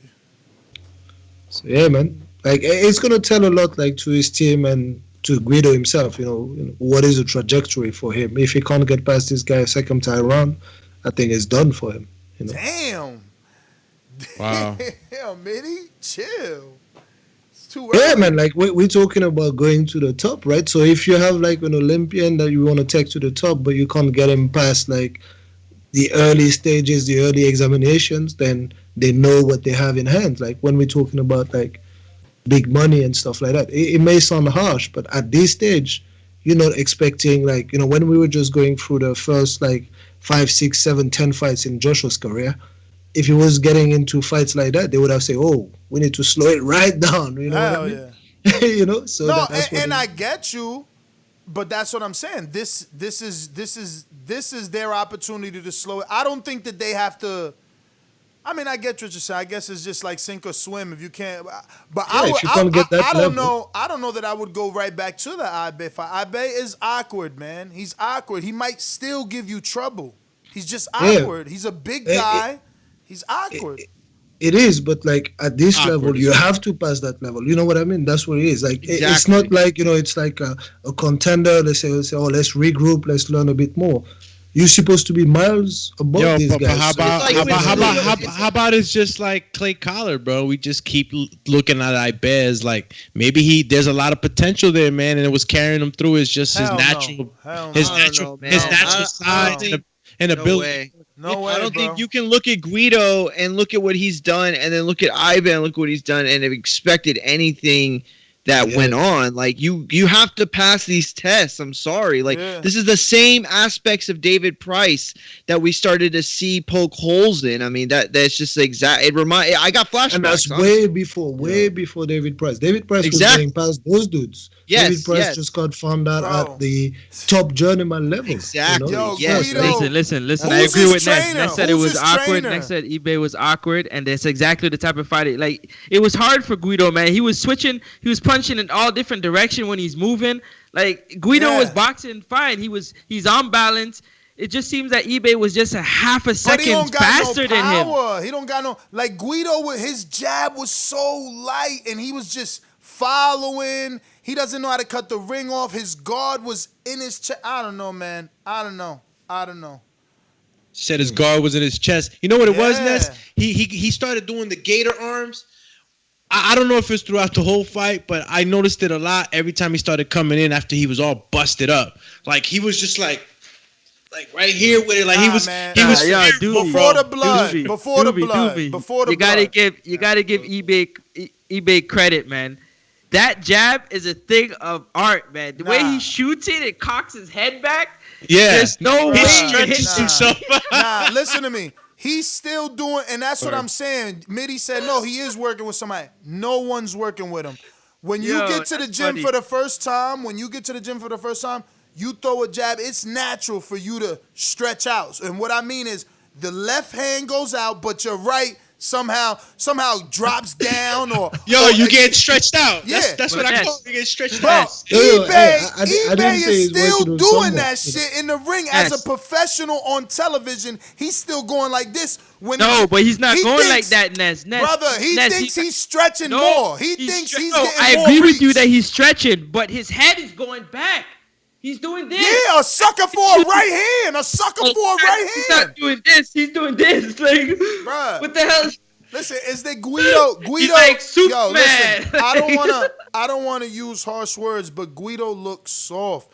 Even when he's chasing, I agree. Even when he's chasing, I bet his jab is just like, it's not like, damn, I gotta get you. It's more like, I'm just going through the motions, bruh. Through the motions. My man was missing right hands on eBay. He missing like completely like.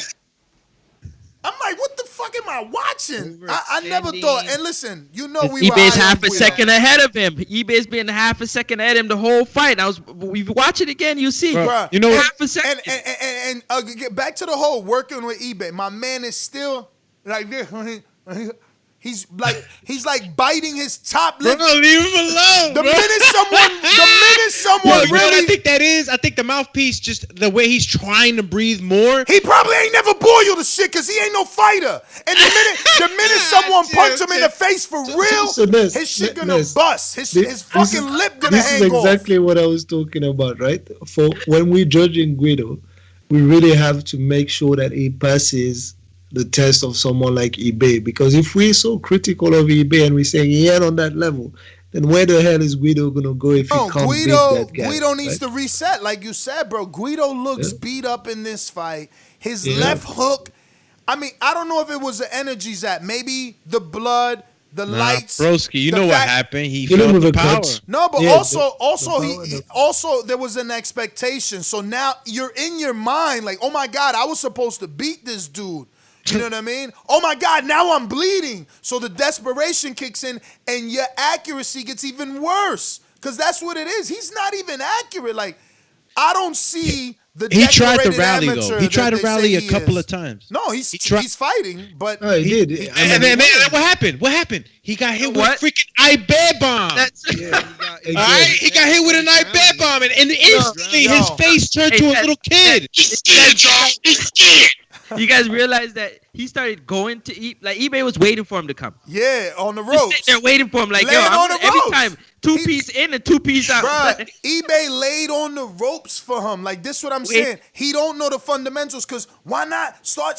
when is he going to throw a jab to the body? He never threw a jab to the body, Guido. Like, yo, I don't know. But look, it is what it is. I bet, definitely, I get I give him respect. Obviously, I can't beat him. I take all that back. I was playing. You know what I'm saying? Yes, I was playing. Yeah, I was playing. You hear that? I bet. Come on the show, kid. Listen. All love and respect. Bravo. Listen. Bravo. I thought maybe I could beat him, but we all know that I can't even go 3 rounds. So I'm seeing him go 6 with Guido. I know. I owe him an apology, and he gets my respect, but he's still not. He got work to do to get to world level. That was the funniest moment, man. You killed it. No, I mean, look, you got to be real, right? Like, I mean, you keeping it real. I appreciate that. I knew you would say it. Even though I'm gonna be real, I don't know that I would look as sloppy as Guido. Like, I feel like I might be straighter than Guido. Guido is like, yo, Guido versus Ness. Yo, Guido had Guido on. Like, yo, we can get him back. Guido is not looking like he's looking like Ibe. All right, I'll put a contract out. Ness gotta get. We follow each other on Ness, Twitter. You gotta get dog shape for that, Nah. Listen, I'm that was some classic TBV moment. I got my own division. You know, it's us 40-year-old dudes. You know what I'm saying? You ain't welcome. I'm taking a look at Tank from DC and Sony from Cincinnati. I'm gonna be having my eye on that fight. You know what I'm saying? I'm staying in my lane. Ibe's 26, you know what I'm saying? He's 26 and he got some real pop. Now, I feel like he heard the show, because even his shorts now got the more Mike Tyson feel. You see how little things have changed? He leveled up. Yeah, you see how little things have changed? He got a check. His shoes changed. He went to buy shorts. Sure. Even his boxing shoes changed this time around, and he came out differently. He had a robe on. He looked different. Like y'all said, his body looked different, but still committing cardinal sins. Still, just switching. He thinks he's Crawford for no reason. Still locking his legs, laying on the ropes, like massive mistakes that the real big baby. It would be interesting. I think I want to see it immediately with the real big baby, to see what's the level like. And then we'll really know how good Ibe is. Maybe Ibef is just one of those, like Doomy said, a Clay Callard, an awkward dude. Guys who rises to the occasion also. He's a fighter. Listen, but all we can ask for is for him to grow in his next fight as much as he's grown from his last fight. Like, that's all we can ask for from this point. He still was exhausted in this fight. Listen. Public service announcement, man. Public service announcement.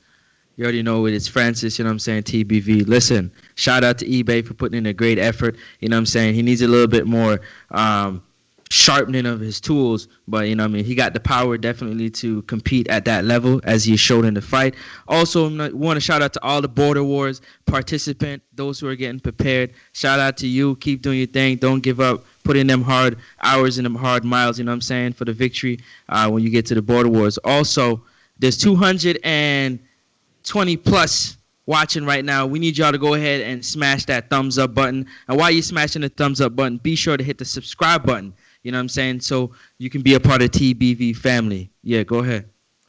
You've seen him. You know how strong he is. He ain't in the gym, Ibe, man. He ain't in the gym. That's the thing. We going to interview him, and he going to be like, nah, man, I got 4 kids. I'm an insurance salesman. I bet 26, man. He young. He got 4 kids already. Damn. No, I'm throwing them on him because... You can have kids like from... No, he doesn't have 4 kids? I'm throwing those on him because I watched this fight and I just see him like this in some Mayweather shoulder roll. I'm going to wait for Guido position. Like, okay, so he's tired and he's on the ropes a lot. He was on the ropes. He's still, you know what I mean? Like, he's tired. And it's like, damn, dog, you keep getting...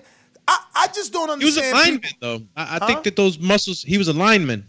Okay. Oh, he's a football player? So you're saying the muscles are just exhausting him? But this is what I'm saying. You a fighter. You got to start running then. And this is your 3rd fight on TV. Like, damn, I want somebody to take advantage of these opportunities. Listen, his record is decent. Like, I didn't know he had a winning record. He has a winning record. He has 0 losses. No. Yeah?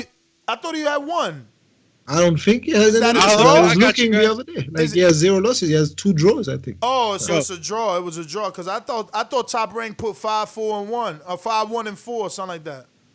No, I think it's the draw. Like, I don't think he has a loss. I remember checking yesterday after the fight. My man Kingsley, I bet. Let's go, champ. He need So a you trainer. got a loss. Listen. You got one loss. One loss. He need a Okay. trainer. He need a trainer, and they gotta. Yes, he does. They gotta do what they did to Andy Ruiz that we never talked about it. They gotta cancel his fight, and you gotta lock him in like they did with Earl. From March to September, you'll see a different I bet. Not that he's gonna be a world beater, but you'll see the fundamentals he needs. My man ain't holding the phone. Yo, guys, breaking news. What? I bet already scheduled the fight. Well, yeah, he has two fights. So one on the 28th of December and another one on the 29th. Check it. What the hell? Fucking Dante Stone. That's gotta Who's be like that? a tournament. Dante or some Stone. That must have been Eddie. that's Eddie box picked right. him up. No, that's box right. This will change though. This will change, and they're trying to get the rematch. Check it. He has two scheduled bouts, like one after the other. What they thought that he was gonna lose or something? Like, They're just like that's a scheduling good way. bouts, right? And That's a trying good to way book to him. force the rematch, though, right? That's a good way to force the rematch. Like, show that you're busy. You know, you're gonna get paid well if you're busy. How weird is it too that Ivan but was also on the all the cuts. A-side stuff? Like he ended up winning, and they had him on the presser, and they had him on the schedule as like the A-side. It was weird. Yeah, you have to. Like he's been the most active like in that bubble thing. But I think like he made an he might do his December fight because the cuts might need to have like some work on for I don't think Guido. they're gonna Right? go. I don't think they're gonna do the rematch, man. Guido's gonna take that draw, and they're gonna decide to go back to Somewhere the lab. else? Go back to the drawing lab. Go back to the lab. You go to the lab, bro. The way he looked, the rematch, it ain't like it's not sure Guido can knock him out. So what's it? Let me see. Let me see if like Sam Jones said anything because he must have said something. Right? The way that he looked, it does no indication that he'll get a knockout versus Kingsley the next time. So then why even do it? Like, imagine going another 6 with this dude. Get the hell out of here. It's an indictment. It's an indictment. Or the real fight is Ness versus Jerry Forrest. Nah. Listen. Let's not get it confused. When I talked about Kingsley, he was an insurance salesman. This is his 3rd fight. He can go rounds. I cannot do 6 rounds. So we gonna leave our jokes to 3-round fighters with Ness. If he a 3-round fighter, put him in there with me. His manager made a statement on Facebook saying like draw was the fair result. I'm so proud of Big G. Faced adversity, getting a horrendous cut, and showed heart, chin, and balls. The rematch will be big. Fire. So that means he felt like he lost. He felt like he lost. I bet come back and he knock your boy out. Yo, they gonna say I bet cashed himself out. They gonna say he asked for too much money and go somewhere else. Watch. I mean, we can't expect anything else though. Like this is a dude who, I mean, it's his guy. Like, you know, he's trying to keep him up, and I get it. I mean, he shit the bed, but it doesn't necessarily mean he's done. It was just not a good look, to not come out past the I bet test. Yo, he just needed to go to the body, bro. He didn't go to the body, bro. I bet Belly was out there for the taking, bro. At all, you gotta slow. Those his chin. Bro, I mean, if you watch them fight, you know that he gets tired. So what do? You go to the body. Big Baby would destroy this dude to the body, and I'm talking the real Big Baby, not the old the real Big Baby. Yeah. You know what I mean? He dedicates himself. That whole new crop, Shakur, all them dudes, they dedicate to the body, man. Earl, Crawford, body's important, but Abe look good, man, in terms of like physically. He's looks more like a fighter, but he's definitely needs to get himself in there with a trainer. I think Abe can get a KO in the rematch for sure. But I mean, you never know with bombs like that. Real quick, super chat. Brandon Maurice says, "I bet we'll have Ness looking like mom." Laughing emoji. Bro, that bomb land on anybody. It gonna have you looking like mom, Chip. Make him look like How much was he on the weigh-in? Like 276 pounds? Yo, you know who he remind me of? He's starting to look more and more like Mike Polite Coffee now. It does. That it shit, does. that shit looking like a good fight to me. Mike like 6-0. Give him I bet. I know it's two different networks, two different promoters, but I bet ain't really with Top Rank. So I would like that fight. I would like that fight too. And let me tell you, Mike, you would have to work because, you know, that's gonna be some big dudes in there. Both of them 268. He'd be the underdog. He'd be the underdog. Who, Mike? Yeah. Wow, really? I think so. On a top rank card, I guess. I would pick him. But I think he'd be the underdog. Yeah, I think he got more skills, definitely. But the thing is, yo, it's hard to be traditional with an awkward dude, man. You know what I mean? It's hard to be traditional with an awkward dude. You know, I mean, I know Mitty the boxer, he's on his toes, he likes the triple jab and shit, but not everybody. So what would you do, Ness? What would you do, Ness? No, you know what I'm saying? What would Guido do? Because he knows how to box, you know what I'm saying? What exactly can he do? Does he have brawling? Can he brawl? Guido was brawling, bro. He just ain't got that power, though, man. He hit, I bet, with some left hooks in that fight, bro. So what exactly can he really do in the rematch to do anything different? No, he could get sharper so that every shot counts and it affects, I bet. Because if you only hit, I bet, once in a while with a clean left hook rather than a sloppy slapping left hook, like he's got to get more accurate, bro. But Jesus, his face looks bad. Damn. I think he needs to work. I think he needs to work on his head movement and his defense. It right now, and his face is all types of colors. For the next fight, I think he needs to work on head movement and defense. That's going to be the key for those awkward shots. Being able to, you know what I'm saying, contort, bend at the waist, and get out the way. Oh, my God. I'm over here disrespecting. Kevin Barry is his trainer, y'all. Who's trainer? Guido's. Oh, Guido's. Oh, shit. Kevin Barry is the trainer of Joseph Parker. Him and his son. His son is the second. They got... Oh, man. I ain't know that. My bad. Bro, he... That must be recent because I do not remember him saying that. I could check my notes. I have notes from all of our interviews, but I don't know. Hey, listen, no disrespect, Kev. Did y'all? I didn't get the post fight. Does Beth agree with the draw? I don't know, man. Everybody that I talked to, his mannerism. I mean, I did without my thing. I was flipping and switching between the two channels, so I went to his mannerisms in the ring felt like he said what, and he kept saying like run it back, like going like that with his finger. I don't know who was doing that. I bet. Yeah, but does he must got an do that. Instagram? Does he got it? Did they promote it? Let me see if the Top Rank put anything on it. Look, and it's nothing against no Guido. Look, we're not being hard at them all. Everything that we stated is what we see in boxing. You know, you got a showcase guy that you're supposed to showcase. You know, you got an opponent that's not a total can, but is gonna make give you some good work. But you should be able to get through him, and that didn't happen, man. You got surprised. 276-pound guy that can throw bombs like that and land. We could almost say that I bet has some good timing, on those bombs. They ain't even tag I bet, man. That's crazy. He probably ain't got no Instagram. I'm about to follow I bet, Chad. He has no Instagram. That's it. Oh, he got one? No, I don't know, but that's funny. No one knows him. Well, why? I'm sure he has an Instagram, man, and we just don't know it. Nah, man. His Instagram name is. I'm on his Instagram right now. He got Instagram. Tag me, yo. Tag all of us. Yeah. I bet become a friend of the program. I think I follow him.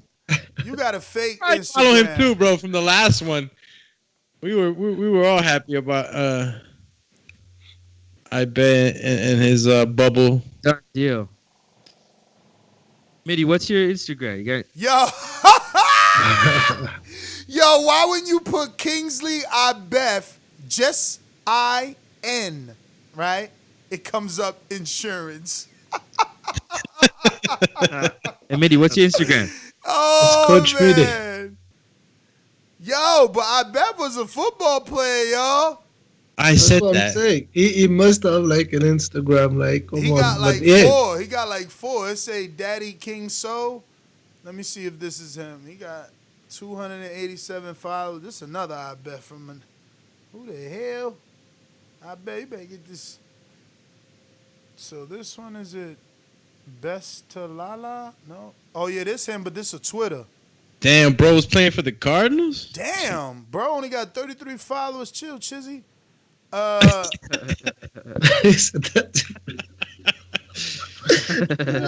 Damn, he got a wife and her name Joy Kingsley, I bet. Let's go, champ. And I think I'm just saying that because she got the same exact I was name. like, wait, what? I mean, Yo. Could be. But, Kingsley like, Models, yo, style Mexico- by Kingsley Management. I mean, I don't know. I can't find it. Yo, tag me. You tag me? Yeah. Let me see this. On Instagram? I swear, if I'm lying, Yo. I'm You lying. tag the boxing voice. You tag the person. Oh. He don't want his government name out there like that. Y'all keep. Oh wait, y'all talking about his Instagram? He's still. yo, but like, why is he looking for that? Like that, what's the other fights on the U.S. card? Like, the Filipino, Duke. I saw a little bit of. I didn't see that fight. I only saw a little bit of Duke. I saw about the first Duke 2 Reagan? rounds and last 2 rounds. Yeah, he looked strong. I mean, It looked okay. His he opponent wanted to get a wasn't- finish. yeah, his opponent didn't really give him a lot to work with. No. It was kind of a bad matchup for him, I thought. But I mean, he looked strong. He looked good. I mean, I think they're good. They're a good matchup because they give him the rounds, right? You're not supposed to. Good call. Good call. to You're right. finish You're right. everyone like that. I guess I But- just wanted him to impress everyone To else. finish, You know what I yeah. mean? Like I wanted, like I like the kid and I think he's good and we've heard his name for so long, and I just kind of wanted him on that stage to give people reason to come back. But you're right, from a building standpoint, great work. Yeah, it was sharp. I don't think they gave him like a very, very easy fight. They gave him someone who was competent and good enough defensively and tough enough to take those shots, right? So, but he is very sharp. Very. You would expect him to be razor sharp, like for someone with that amateur pedigree and all that. Definitely. They sure didn't give it to my man. They sure didn't give my man a tough fight. Who was it? Oh damn! It was that heavyweight fight. It was a 1 round. It was a 1 rounder. Guido? No, it was. Guido had a. It was.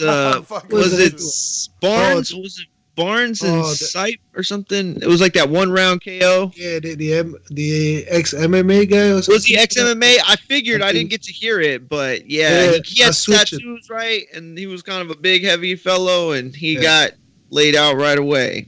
Yeah, was I just- switched because I wanted to watch like Gabe Flores Jr. I just switched it. I think so. Word, yeah. I didn't get to see anything else. I saw. I did see Gabe. but I saw yeah. Gabe. I mean, who? Saw None of you guys caught Gabe or I caught him. Vinny, what you think about that? He I caught him. He caught him with a nice shot. I like the way Gabe reacted, man. Yeah, like, I mean, like early on, Gabe got caught, and he thought it was gonna be all like one-way traffic, but it wasn't, right? So he had to react. He needs to put his hands up a little bit more. He's looking like a bit flashy, right? So It's quick. And again, He he can was afford in to do again. certain things, man. Yeah, It's kid talented, bro. They scored that round for him. One of the judges. Yeah.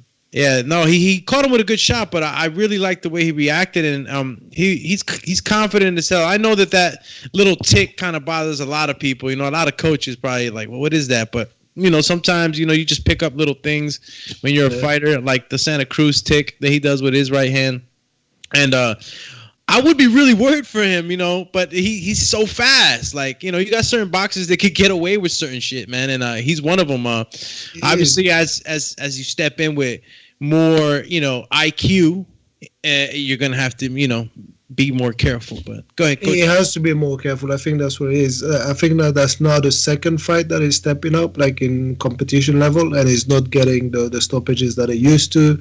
He's also getting caught with shot that he wasn't getting caught with before.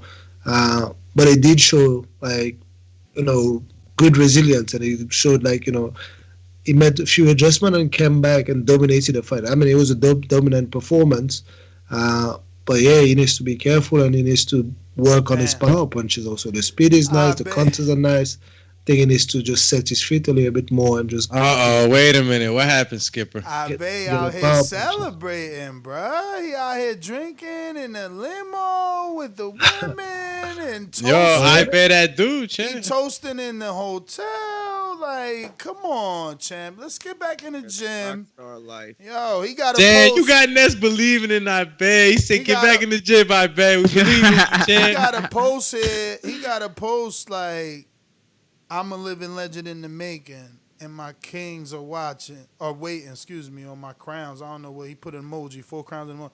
I mean, dog, you can't talk like that and then be sipping on Grandpa's old stash, bruh. Oh man, that's some wilder type of message, man. That was very like cryptic, kings and all that. Yo, he Nigerian, dog. This is your brother. You can't be doing that. He is Nigerian. Yo, his name is the Black Lion. The Black Lion. Yo, and look, he took a little shot after the fight. You know what I'm saying? They was happy or whatever. Oh shit. Oh, what? Okay. I bet got the big boy range. Okay, he put a little video out. Oh, he taking it serious. I told you he's a football player. You guys told us he's an insurance salesman, man. Yeah. Well, they say he was an insurance salesman on Top Rank. Damn. Yo, but that draw was a win for my man, bro. Everybody that saw the fight knew what it was, man. All due respect, you know what I'm saying? But like, I'm a call it like I see it, bro. I bet won the fight. I like that he promoting himself. He made a little, like, we be telling fighters to do that. Get somebody to follow you, record you. Yo, he did that. This is pretty dope. Well done too. He's young, you know. He's down with all that, I'm gonna put it in the chat. Yo, but when they play football, like, don't they have like big money contracts? What is he doing boxing, man? Nah, they say he played in the NFL. Maybe he got hurt, Mitty. I ain't know he played in the Cardinals NFL. or something like that. Damn. Yeah, but isn't it like big checks? Like, I'm sure. Yeah, but if you play in the NFL, if he's a bench guy, if he probably gets like 250. Yeah, maybe, but like, if you play in the NFL and all that, like, surely there's like an alternative career to going to do sell insurance and stuff like that. You know, he might have. I mean, he's older too. You know, it's tough. They cut you early, and he probably got a degree. Yeah, maybe boxing is how he started making money before camps, and I don't know. Who knows? I didn't even know he played professionally. I mean, look, man. Besides those fights, I mean, did you guys get to see Rigoberto Hermosillo versus Mike Casayo? I did. I did. And I did went not, back but and forth a little bit on the. I did too. Ness, you didn't catch that one, right? The Rigoberto Hermosillo. I did catch some of it. That's the one that put me to sleep, to be real. And I know you're gonna probably tell me that it was good, but I even had my girl watching it, like, cause up until I fell asleep, and unless you're gonna tell me something strange, I turned to her and I was like, Dumi really was trying to tell people that he was gonna beat Magasayo. No, he wasn't gonna beat him, like, cause Magasayo, I mean, Hermosillo was trying, right? It was landing like volume any way he could, whether it was on the forearms, and he was landing a few shots. Beating on him. Yo, but and Magasayo was just throwing those counters, sharp counters. Like, the problem, like, there were not too many.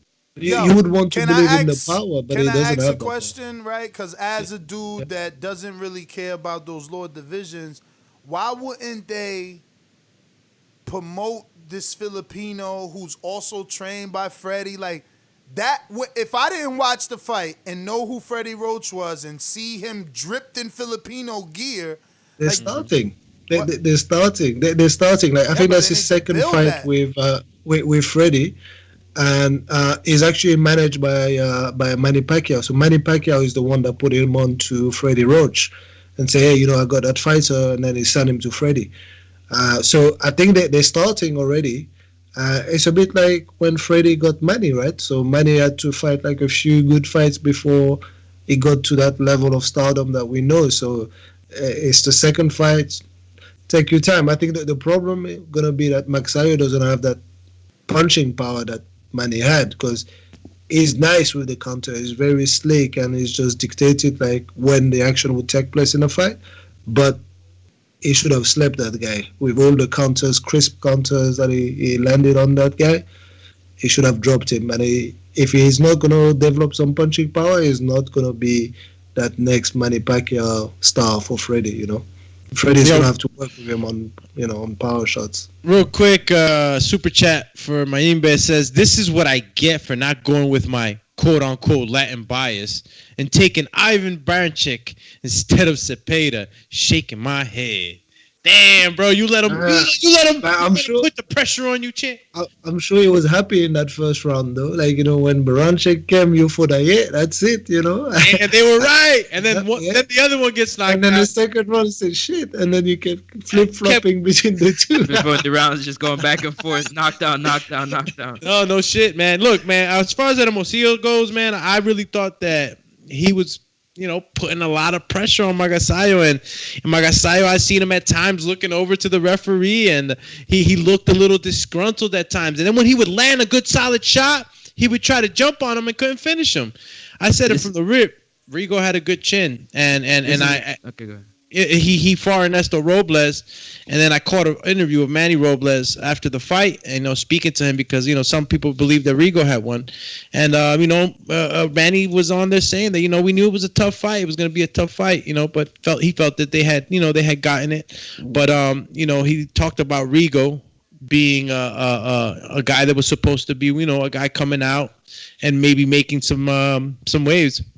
What you nodding your head over there, Coach? Go ahead. Hold on. Let me go first. Matter of fact, Francis the praying mantis. My bad. Let me go first. I definitely feel like this was another case of a Kroll versus Santamaria with because Magasayo was landing the cleaner shots, but they were like 1 and 2 shots where the pressure, the aggressiveness was coming from her. So definitely you can see that, Rigo had that type of swag to him. He wasn't hurt at all at any point in the fight, but he was getting hit, with cleaner shots. What do you guys think about that?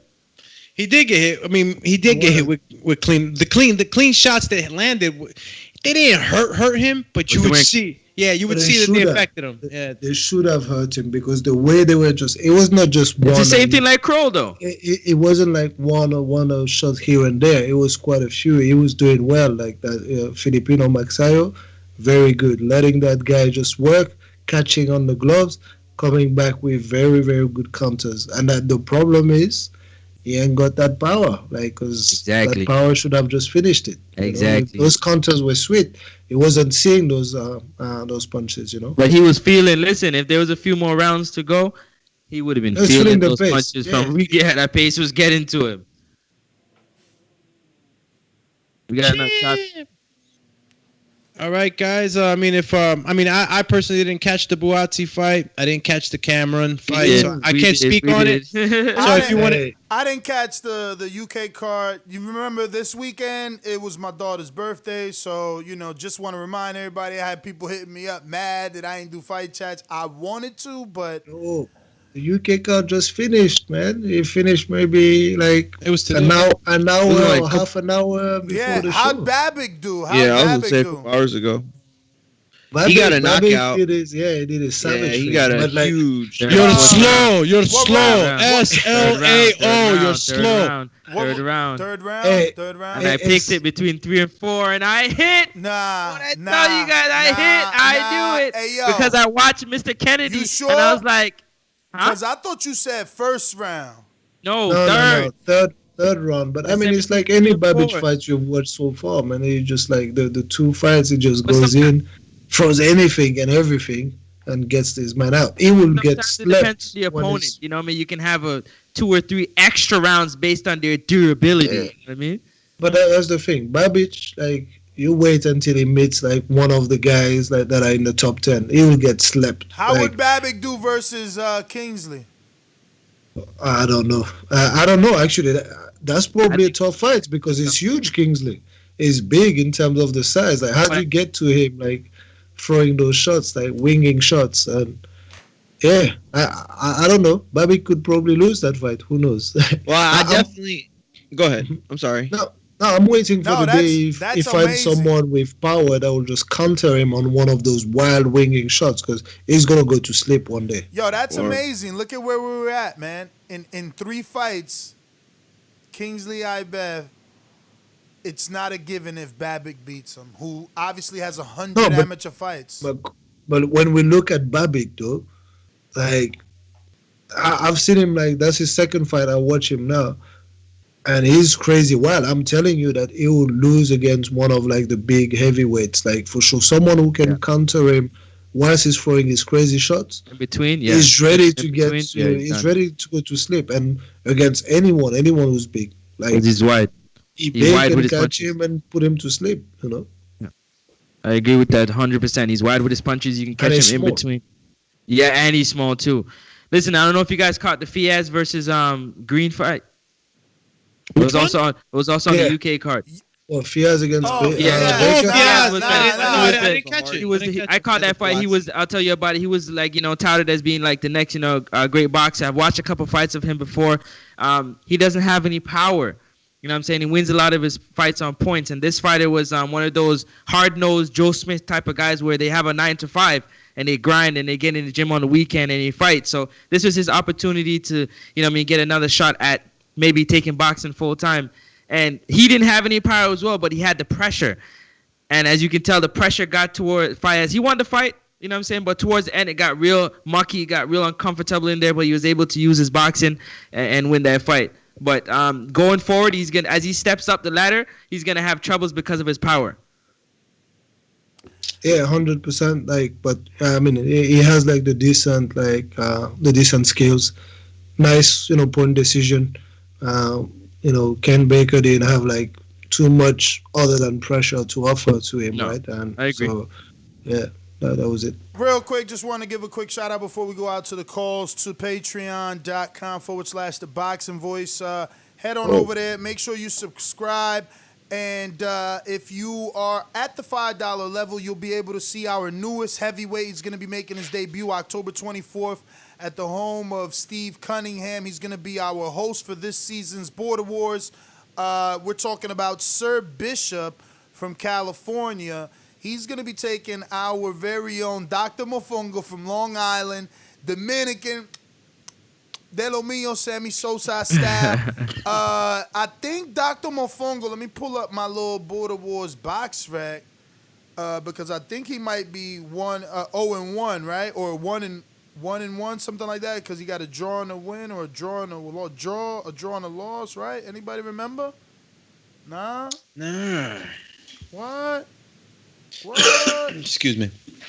Somebody. Here we go. Border Wars box rack. Let's see. Where you at, Mofongo? Mofongo don't got no losses. Mofongo, Doc. He might have a tie, right? The Doc. Bola de Grasa, 0-1-1. I ain't update this in a minute, so I might be. Yo, smash that thumbs up button while Ness is looking for that. You know what I'm saying? Smash the thumbs up button, smash the subscribe button. Let's go. We having fun. Are you entertained? Yo, I'm lost. Are you entertained? Well, we're gonna have to ask Russell Crowe. Are you not entertained? Yo, Javier Capetillo, what up, coach? Hey, listen, man. It's just, it's just one of those things. But you'll be back hardcore, bro. We believed in Santamaria. I know I did. You know what I'm saying? But sometimes it doesn't work out. But we all saw what we'd love to see out of Santamaria. So keep your head up, bro. You're a dog. You're a fighter. And it could have gone either way. Either way, bro. I agree with that. Keep up the good work, guys. I needed him to keep the same work rate, coach. That's where it went wrong, man. He got caught up punching someone else's glove, and I don't know. He needed to keep that pressure on Kroll, man. That's what it was. Keep that guy disrupt. I think they did a good. Yeah, I think they did a good job in doing that with the switching. Kroll was too athletic. Switching the stances. We already knew that Paul Kroll switched stances as well. So him coming in there and doing the same, I think it discalibrated and kept Paul honest. I just feel like if he would have kept his same work rate as normal, he hurt Kroll 2 times minimum. If he just kept the same work rate, it would have been a different story. But the work rate changed from this fight to the last fight.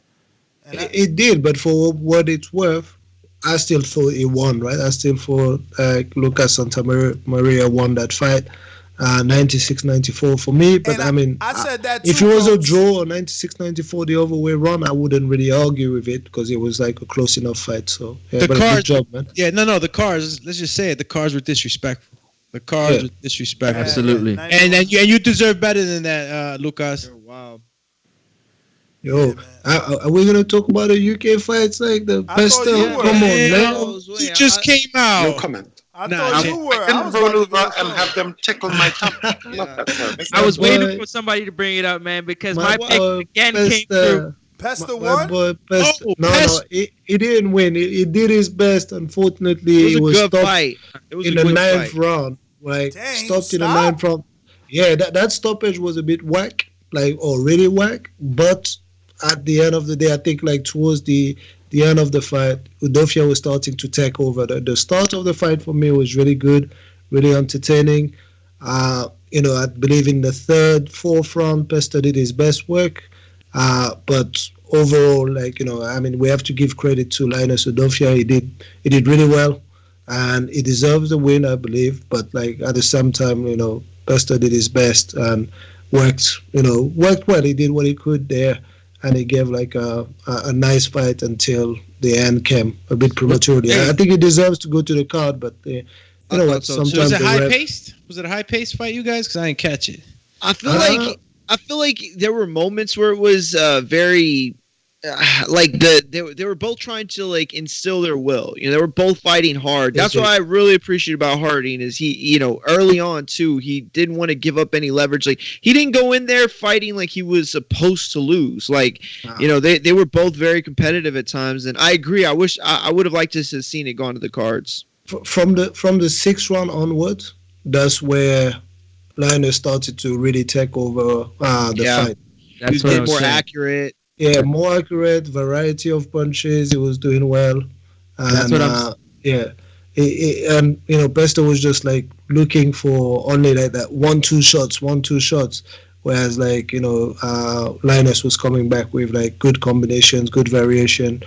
And to be honest, he wasn't really hurt, although he was taking some big right hands. So again, credit to him for taking those big right hands.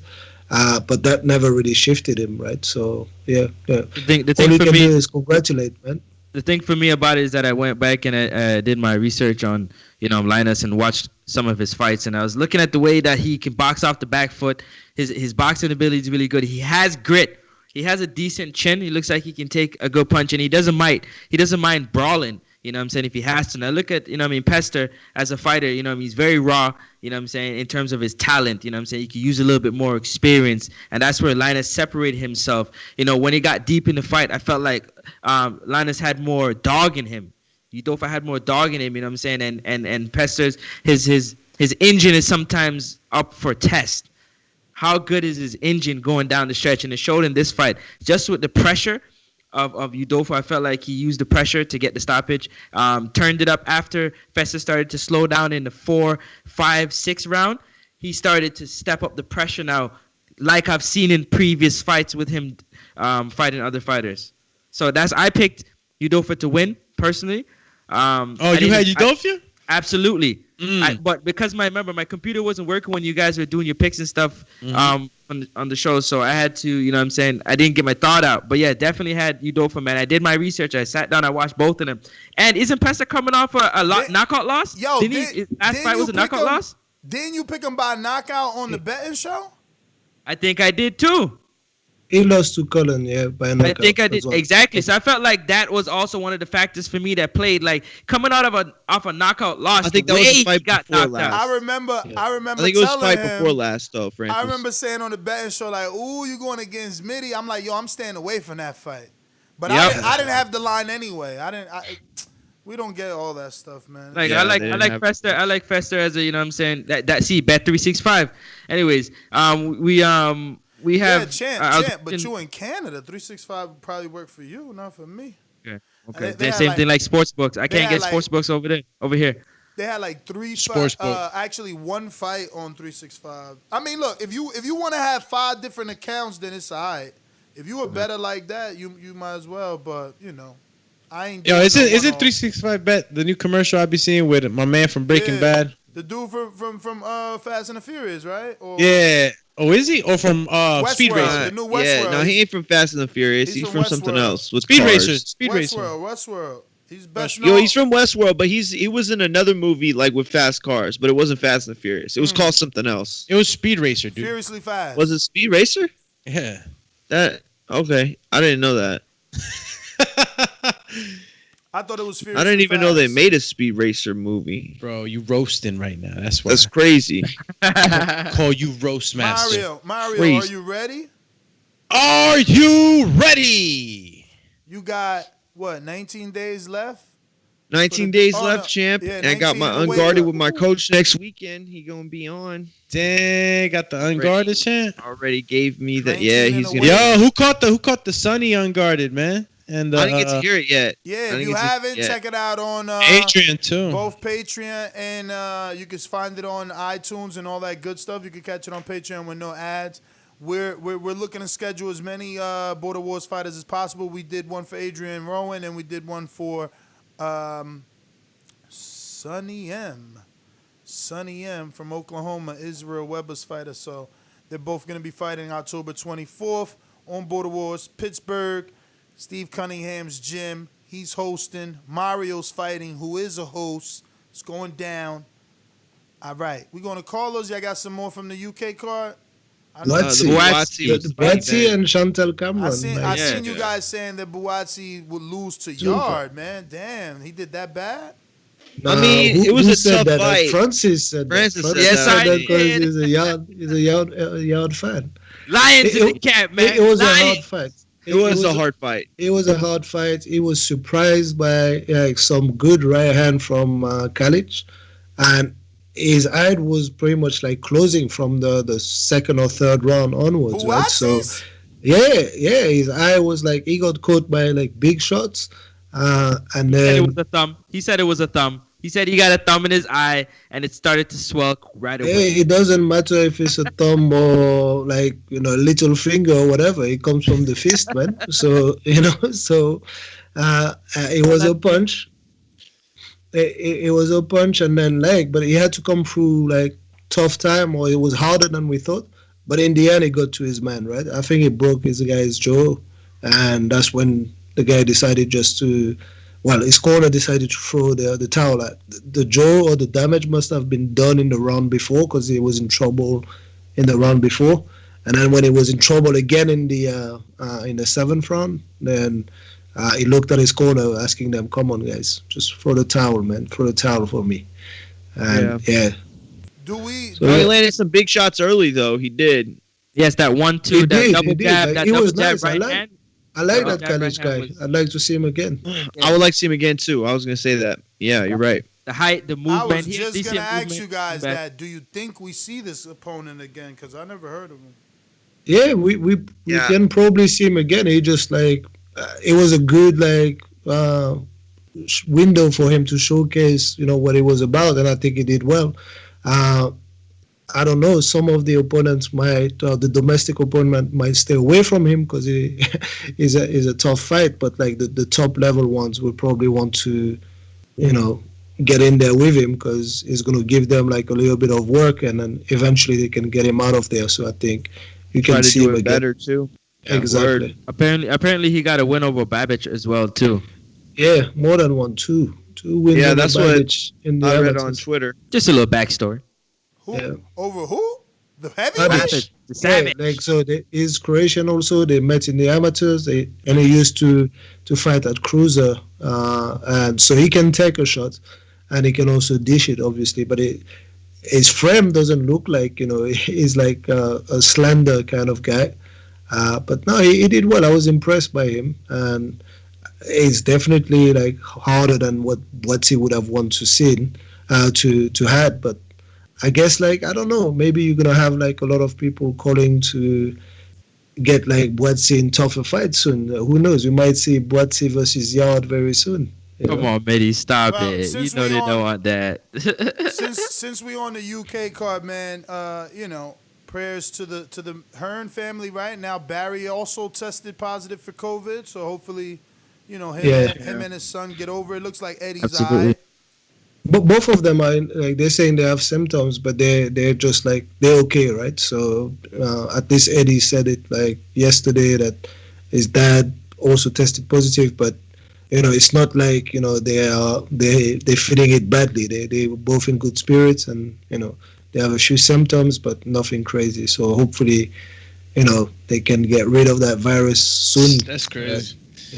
Yo, Matt Bent on the super chat. He says, Yardy stops Buatsi. Facts, and it's Yard, not Yardy. Yeah, dude. don't Yard. pronounce I the E. stay murdering that one. Jesus. He stayed pronouncing Yard. that E. Anthony Yard. You know Y'all what I'm must saying? forgive me, man. Yada. Yo, anything else, Mitty? Don't want to step over your segment. I didn't get to watch. I would have watched it. I wanted to do a live fight chat for Babic, but Well, listen, we've got another world champion on our side, man. Like Chantel Cameron, we mentioned like earlier, she had like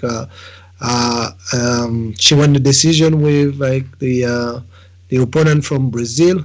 I believe her name is Araujo. Like I think that's how it gets pronounced. You can tell me if that's right. Do me, you're the Portuguese one here.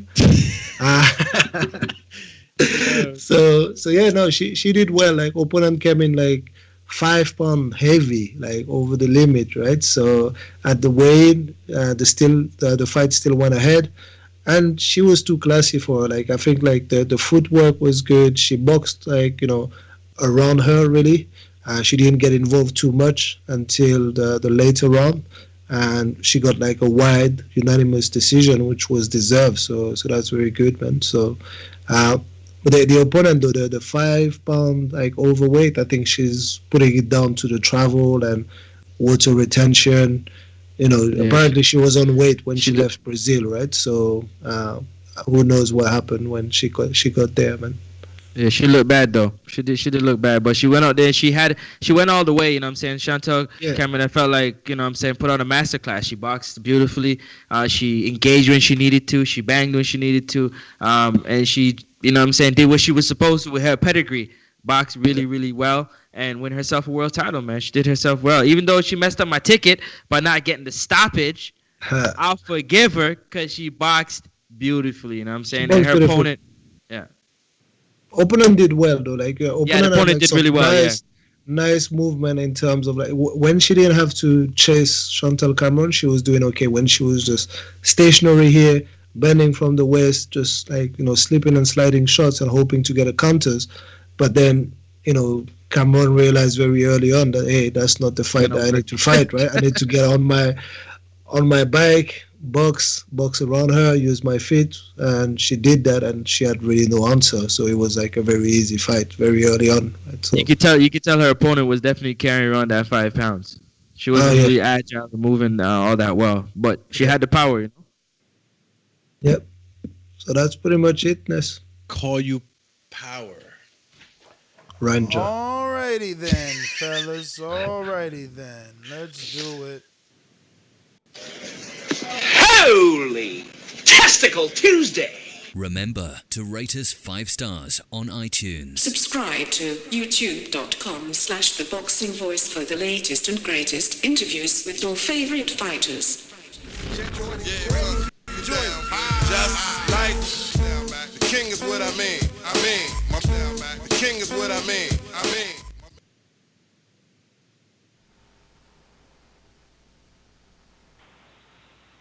Yo, what's good, fellas? What up, champ? Chee. Listen, everybody, hope y'all had a great weekend. Let me just start off with the Tank Leo Santa Cruz joint. I heard it's supposed to be fans in the audience. I don't care one way or the other. I'm sometimes I'm hard on Tank, but it's just a matter of saying, like, if I don't think you're serious, then I can't take you serious. You know what I mean? So let's see if Tank is serious. Such a great weekend of action. It was. I mean, look, it was funny because that Kroll Santamaria fight, man. Yo, Kroll. I don't know, like, I don't want to sound crazy, but like, you know what I'm saying? Like he not hard enough. You know what I'm saying? Like, he was talking hard on the show, but like he not hard enough. You know what I'm saying? Like Santamaria, like he was coming out trying to like wing little jabs, little fancy stuff. If he would have just did what he did against Fox, he would have won that fight more easily. The Maxio fight, Hermosillo, he looked alright, man. Listen, it was sprinkles of. I'm building up to the Baranchyk and Zepeda because one thing I know about it, I think I called it perfectly. Zepeda had to do something amazing, and that was an amazing fight. We all said it. Zepeda and Prograis, that's the fight to see. 140, it ain't too many pies. So y'all talking about pies at 140, it's not too many pies. And I'll say it, Josh Taylor, he definitely running 140 for now. But maybe Undongo. If you're looking for a pie for Zepeda, dig up Undongo and give him Undongo and give him Undongo and then Postal. And then maybe he'll unify against Ramirez. And then he'll be Bud Crawford. That's my call. You remember that guy, Tryanovsky? That's another one, that's another name, ex-champion. The guy that Ndongo beat, actually. You can recycle those guys. Those are names, man. Just bring them in and, beat them up and then get your title. Yes, sir. Let me get to Caesar Vegas. Yo. You guys hear me? Yes, sir. What's up, fellas? Hope you guys had a good weekend. So I just got done listening to the playback of Boxing Bars on Saturday. Pretty good show. I forgot. Is that available for the public or is it just on Patreon? Nah, it's available for the public. Voting's just on Patreon. But the voting's just on Patreon, okay. And the MP3 with no ads is just on Patreon. For sure, man. I hate that I missed that. The voting anyway, but yeah, great show, fellas. What was the thing? I was gonna make an announcement right now, but I just rather wait till Untitled. So if you're listening right now and you're not on Patreon, you need to get on Patreon because Border Wars is back. I'm super pumped about that. Untitled every Monday. So I'm pumped. And I'm just looking for some advice that maybe you guys can give me. So looking forward to tomorrow's Untitled, man. Don't forget, Ness. Yeah. To put out the post he's saying, I'll do that right now. Jesus Christ. Bo, you crazy, bro. Listen, 7 p.m., man. I need you to be calling in on Fridays, but I wasn't going to do this. He risked 700 on Babbitt. Why? To make 100? Man, I could find 700 other reasons not to make that bet to make 100. Fuck that. That's crazy. Damn. That's crazy. That's too much belief in Babbitt. Holy shit. JT, that's what I'm saying. You'd have put 700. But he won, though. But if he would have put 700 on my parlay of plus 233, he'd have had 2,100 and some change, man. Easy, 2,400. Like, it's just that simple. Like, that shit is risk. But I hear you. He killed it. JT, New Orleans, you rocking? Just listening, going once. We going out two. King. Okay, there we go. Instead of, we're going back to JT. He's available. So interesting that you come across like a nice guy, but you're really a piece of shit. Hey, with that comment. No, that was a piece of fuck you. That was a piece of shit. We're doing live TV. Man, I don't care. What you gonna do about it? I'm killing this mother. Why do you have to talk like that?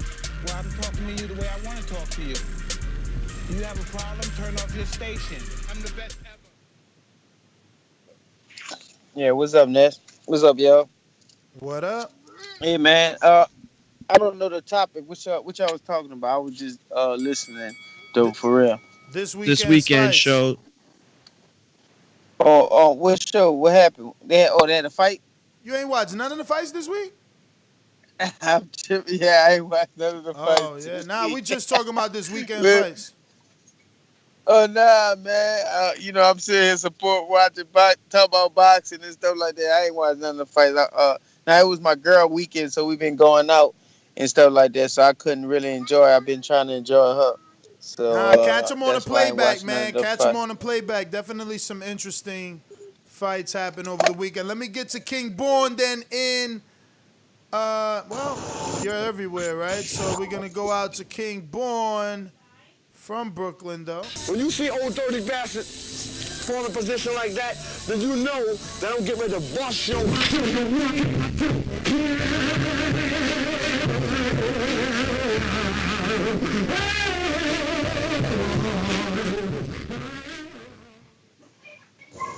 Yo, y'all hear me? Y'all hear me? Yes, you hear me? yes.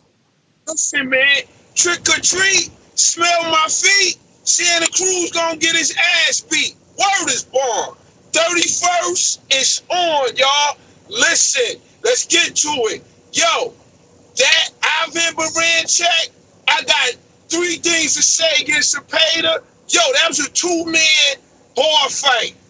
That was the poor man Rocky movie. That was the wild style against I'm gonna hit you and hope this shit lands style. You heard? That fight was wild. When Baranchyk came in there, he thought he was Thor trying to swing that hammer. You know what I'm saying? He was catching Zepeda, y'all. But let me tell you something. Zepeda hit him with the I didn't see it, the Mr. Magoo style. You know what I mean? He hit him with some shit that he didn't see and knocked him out. He got a tore ACL, tore MCL, tore his knee up. He was sleeping. Go get him a pillow. Night. Listen, other thing too, man, that poor Kroll, I call him poor Kroll. Listen, man, dude is like, that's a hype job, y'all. Santamaria should have won that fight. You know what I mean? Hey, Kingsley, I bet, Ness. I see you don't want that. Mitty, you hear me? Ness ain't ready for that. But I'm going to tell you something about Kingsley, man. That's a big dude. Maybe Guido should go down to, cruiserweight, because he lighting the ass for heavyweight, man. You heard? He lighting the ass for heavyweight, y'all. For real. But like I said, man, that was a great fight. I got it as the co-knockout of the year. Hey, JT, J-Mac, anybody. I put the damn fight from you. I put the Zepeda fight, Baranchyk. I put that on the thing. You heard? Ness, y'all there? You hear me? We here. We here, champy. Like I said, man. Hey, Mitty. Good job. I didn't like you. I didn't like the UK picks. I thought you was biased. But you come along, man. You come along. Ness, I hear you getting happy with that parlay. You know what I mean? I'm trying to get down with that. You was slick. Ness, you only bet the favorites. But it's all good. Listen. Gotta get that money. We gonna do it like this, man. I got Team King. Shout out to Florida Flash. I'ma be in the venue, man. I'ma be there. If I'm not in that, if I'm not in there, I'm gonna be pumping. Mama said knock you out, but I'm definitely coming in. Try to get me in there, Ness. Man, I could be +1, +2 with King. You heard? But I'm definitely. We'll see, man. I'm actually been communicating with Steve. He wants to get some of his guys on the show, so we're gonna have something soon for y'all in terms of limitations. Go ahead. Now King Born, in the middle of his craziness and all his calls, he's telling the truth, man. Guido, I don't know what he weighed or anything, but it's true, man. If he can make cruiserweight, he needs to go down there, man. he needs to go there. King Born, caller of the year. Remember that. I was in the back. I'm listening to King Born. I might just, CYP's still in there. He is a caller of the year, a candidate, too. Let me get to Steve in Chicago. What up? Hey, Daddy, this is Dollar Beat. I drink soda, I eat pizza, I hang out with chicks all day. These fighters still can't beat me. They fighting every day, they're in the gym every day. Just give me 6 weeks, and I got it. Boxingvoice.com. Yo, what's up, guys? What up? Yeah, we had some real interesting fights this weekend. Saturday night, a few of us were on the back channel. I wasn't scoring it, but I want to, what you said, Ness, like I really want to do that one day. I want to go back and if Capetillo and Santamaria are listening, I know he is, they need to hold their head up high. I really thought he edged it out. I thought it was going to be a draw. I told them guys in the chat that I thought it was going to end in a draw. But a couple guys, I don't remember who they were, they did score it for Kroll. So I think it just depends on how you watch it. That was a tricky fight, man, to be a judge, but the scores were wide as hell. Even that Magsayo, the Filipino. Yeah, versus Hermosillo. I thought the one judge didn't even give the Mexican dude a round. That's crazy. That guy, that's a judge that should be suspended. We need to talk about those type of things on this show. They gave Santamaria 1 round, Steve. Yeah, that guy. But then that other fight, the Filipino fight, they didn't even give one judge didn't even give the Mexican dude 1 round. He scored it 10 rounds to nothing for the Filipino. And I actually thought he might have lost that at the end. I didn't score him. I was just watching because when there's multi-fights, I'm trying to watch like that in Top Rank, so it's kind of difficult. I don't score on those nights because it's multitasking. It's just too much for me to do. But yeah, Zepeda, Baranchyk, that's the fight of the year, man. That's the type of fight that boxing needs to showcase because that's the type of fight casuals will get drawn into because it was so action packed. The purists don't like that kind of fight, but the boxing purists, but the average fan, combat fan, will love that type of fight. That was just action from start to end. But yeah, and the Flores, we didn't talk much about Flores. He pretty much dominated that first round. He got a little sloppy. I don't know if you caught it, Ness. You guys didn't really talk about that fight, but shout out to Gabe, man. He dominated after that first round was kind of rocky for him. But yeah, all in all, it was a great weekend of boxing, and on to the next. All right. We're going out to Info Joe. Man, I hate that I missed this week, and I can't believe he said Flores looked rocky in the first round, bro. It's so hard for me to go back and watch something that passed. And that's I told what y'all. Jimmy said. I didn't hear you. I'm sorry. There it goes. I need new headphones. Listen, I told y'all, though. You see, I just want to be right. That's the only reason I'm going back. I told y'all that dude Koleski, it might be a good fight. I said it. I've seen him before, man. That dude Ryan, he just ain't got no power, but he throws shots and he fights like he's a... He had a full camp. He fights like he's a puncher, but he doesn't got the power, so he makes a good fight. We're going to Info Joe, Cali, what it do? Mr. Info Joe. Pugilist.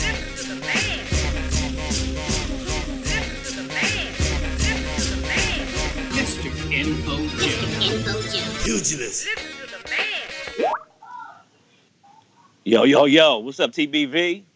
What up, Joe? Champ! Yo, funky beats out here, champ. Hey, man. What's up? Hey, man, shout out to King Born. He always bring it, right? I'm still laughing.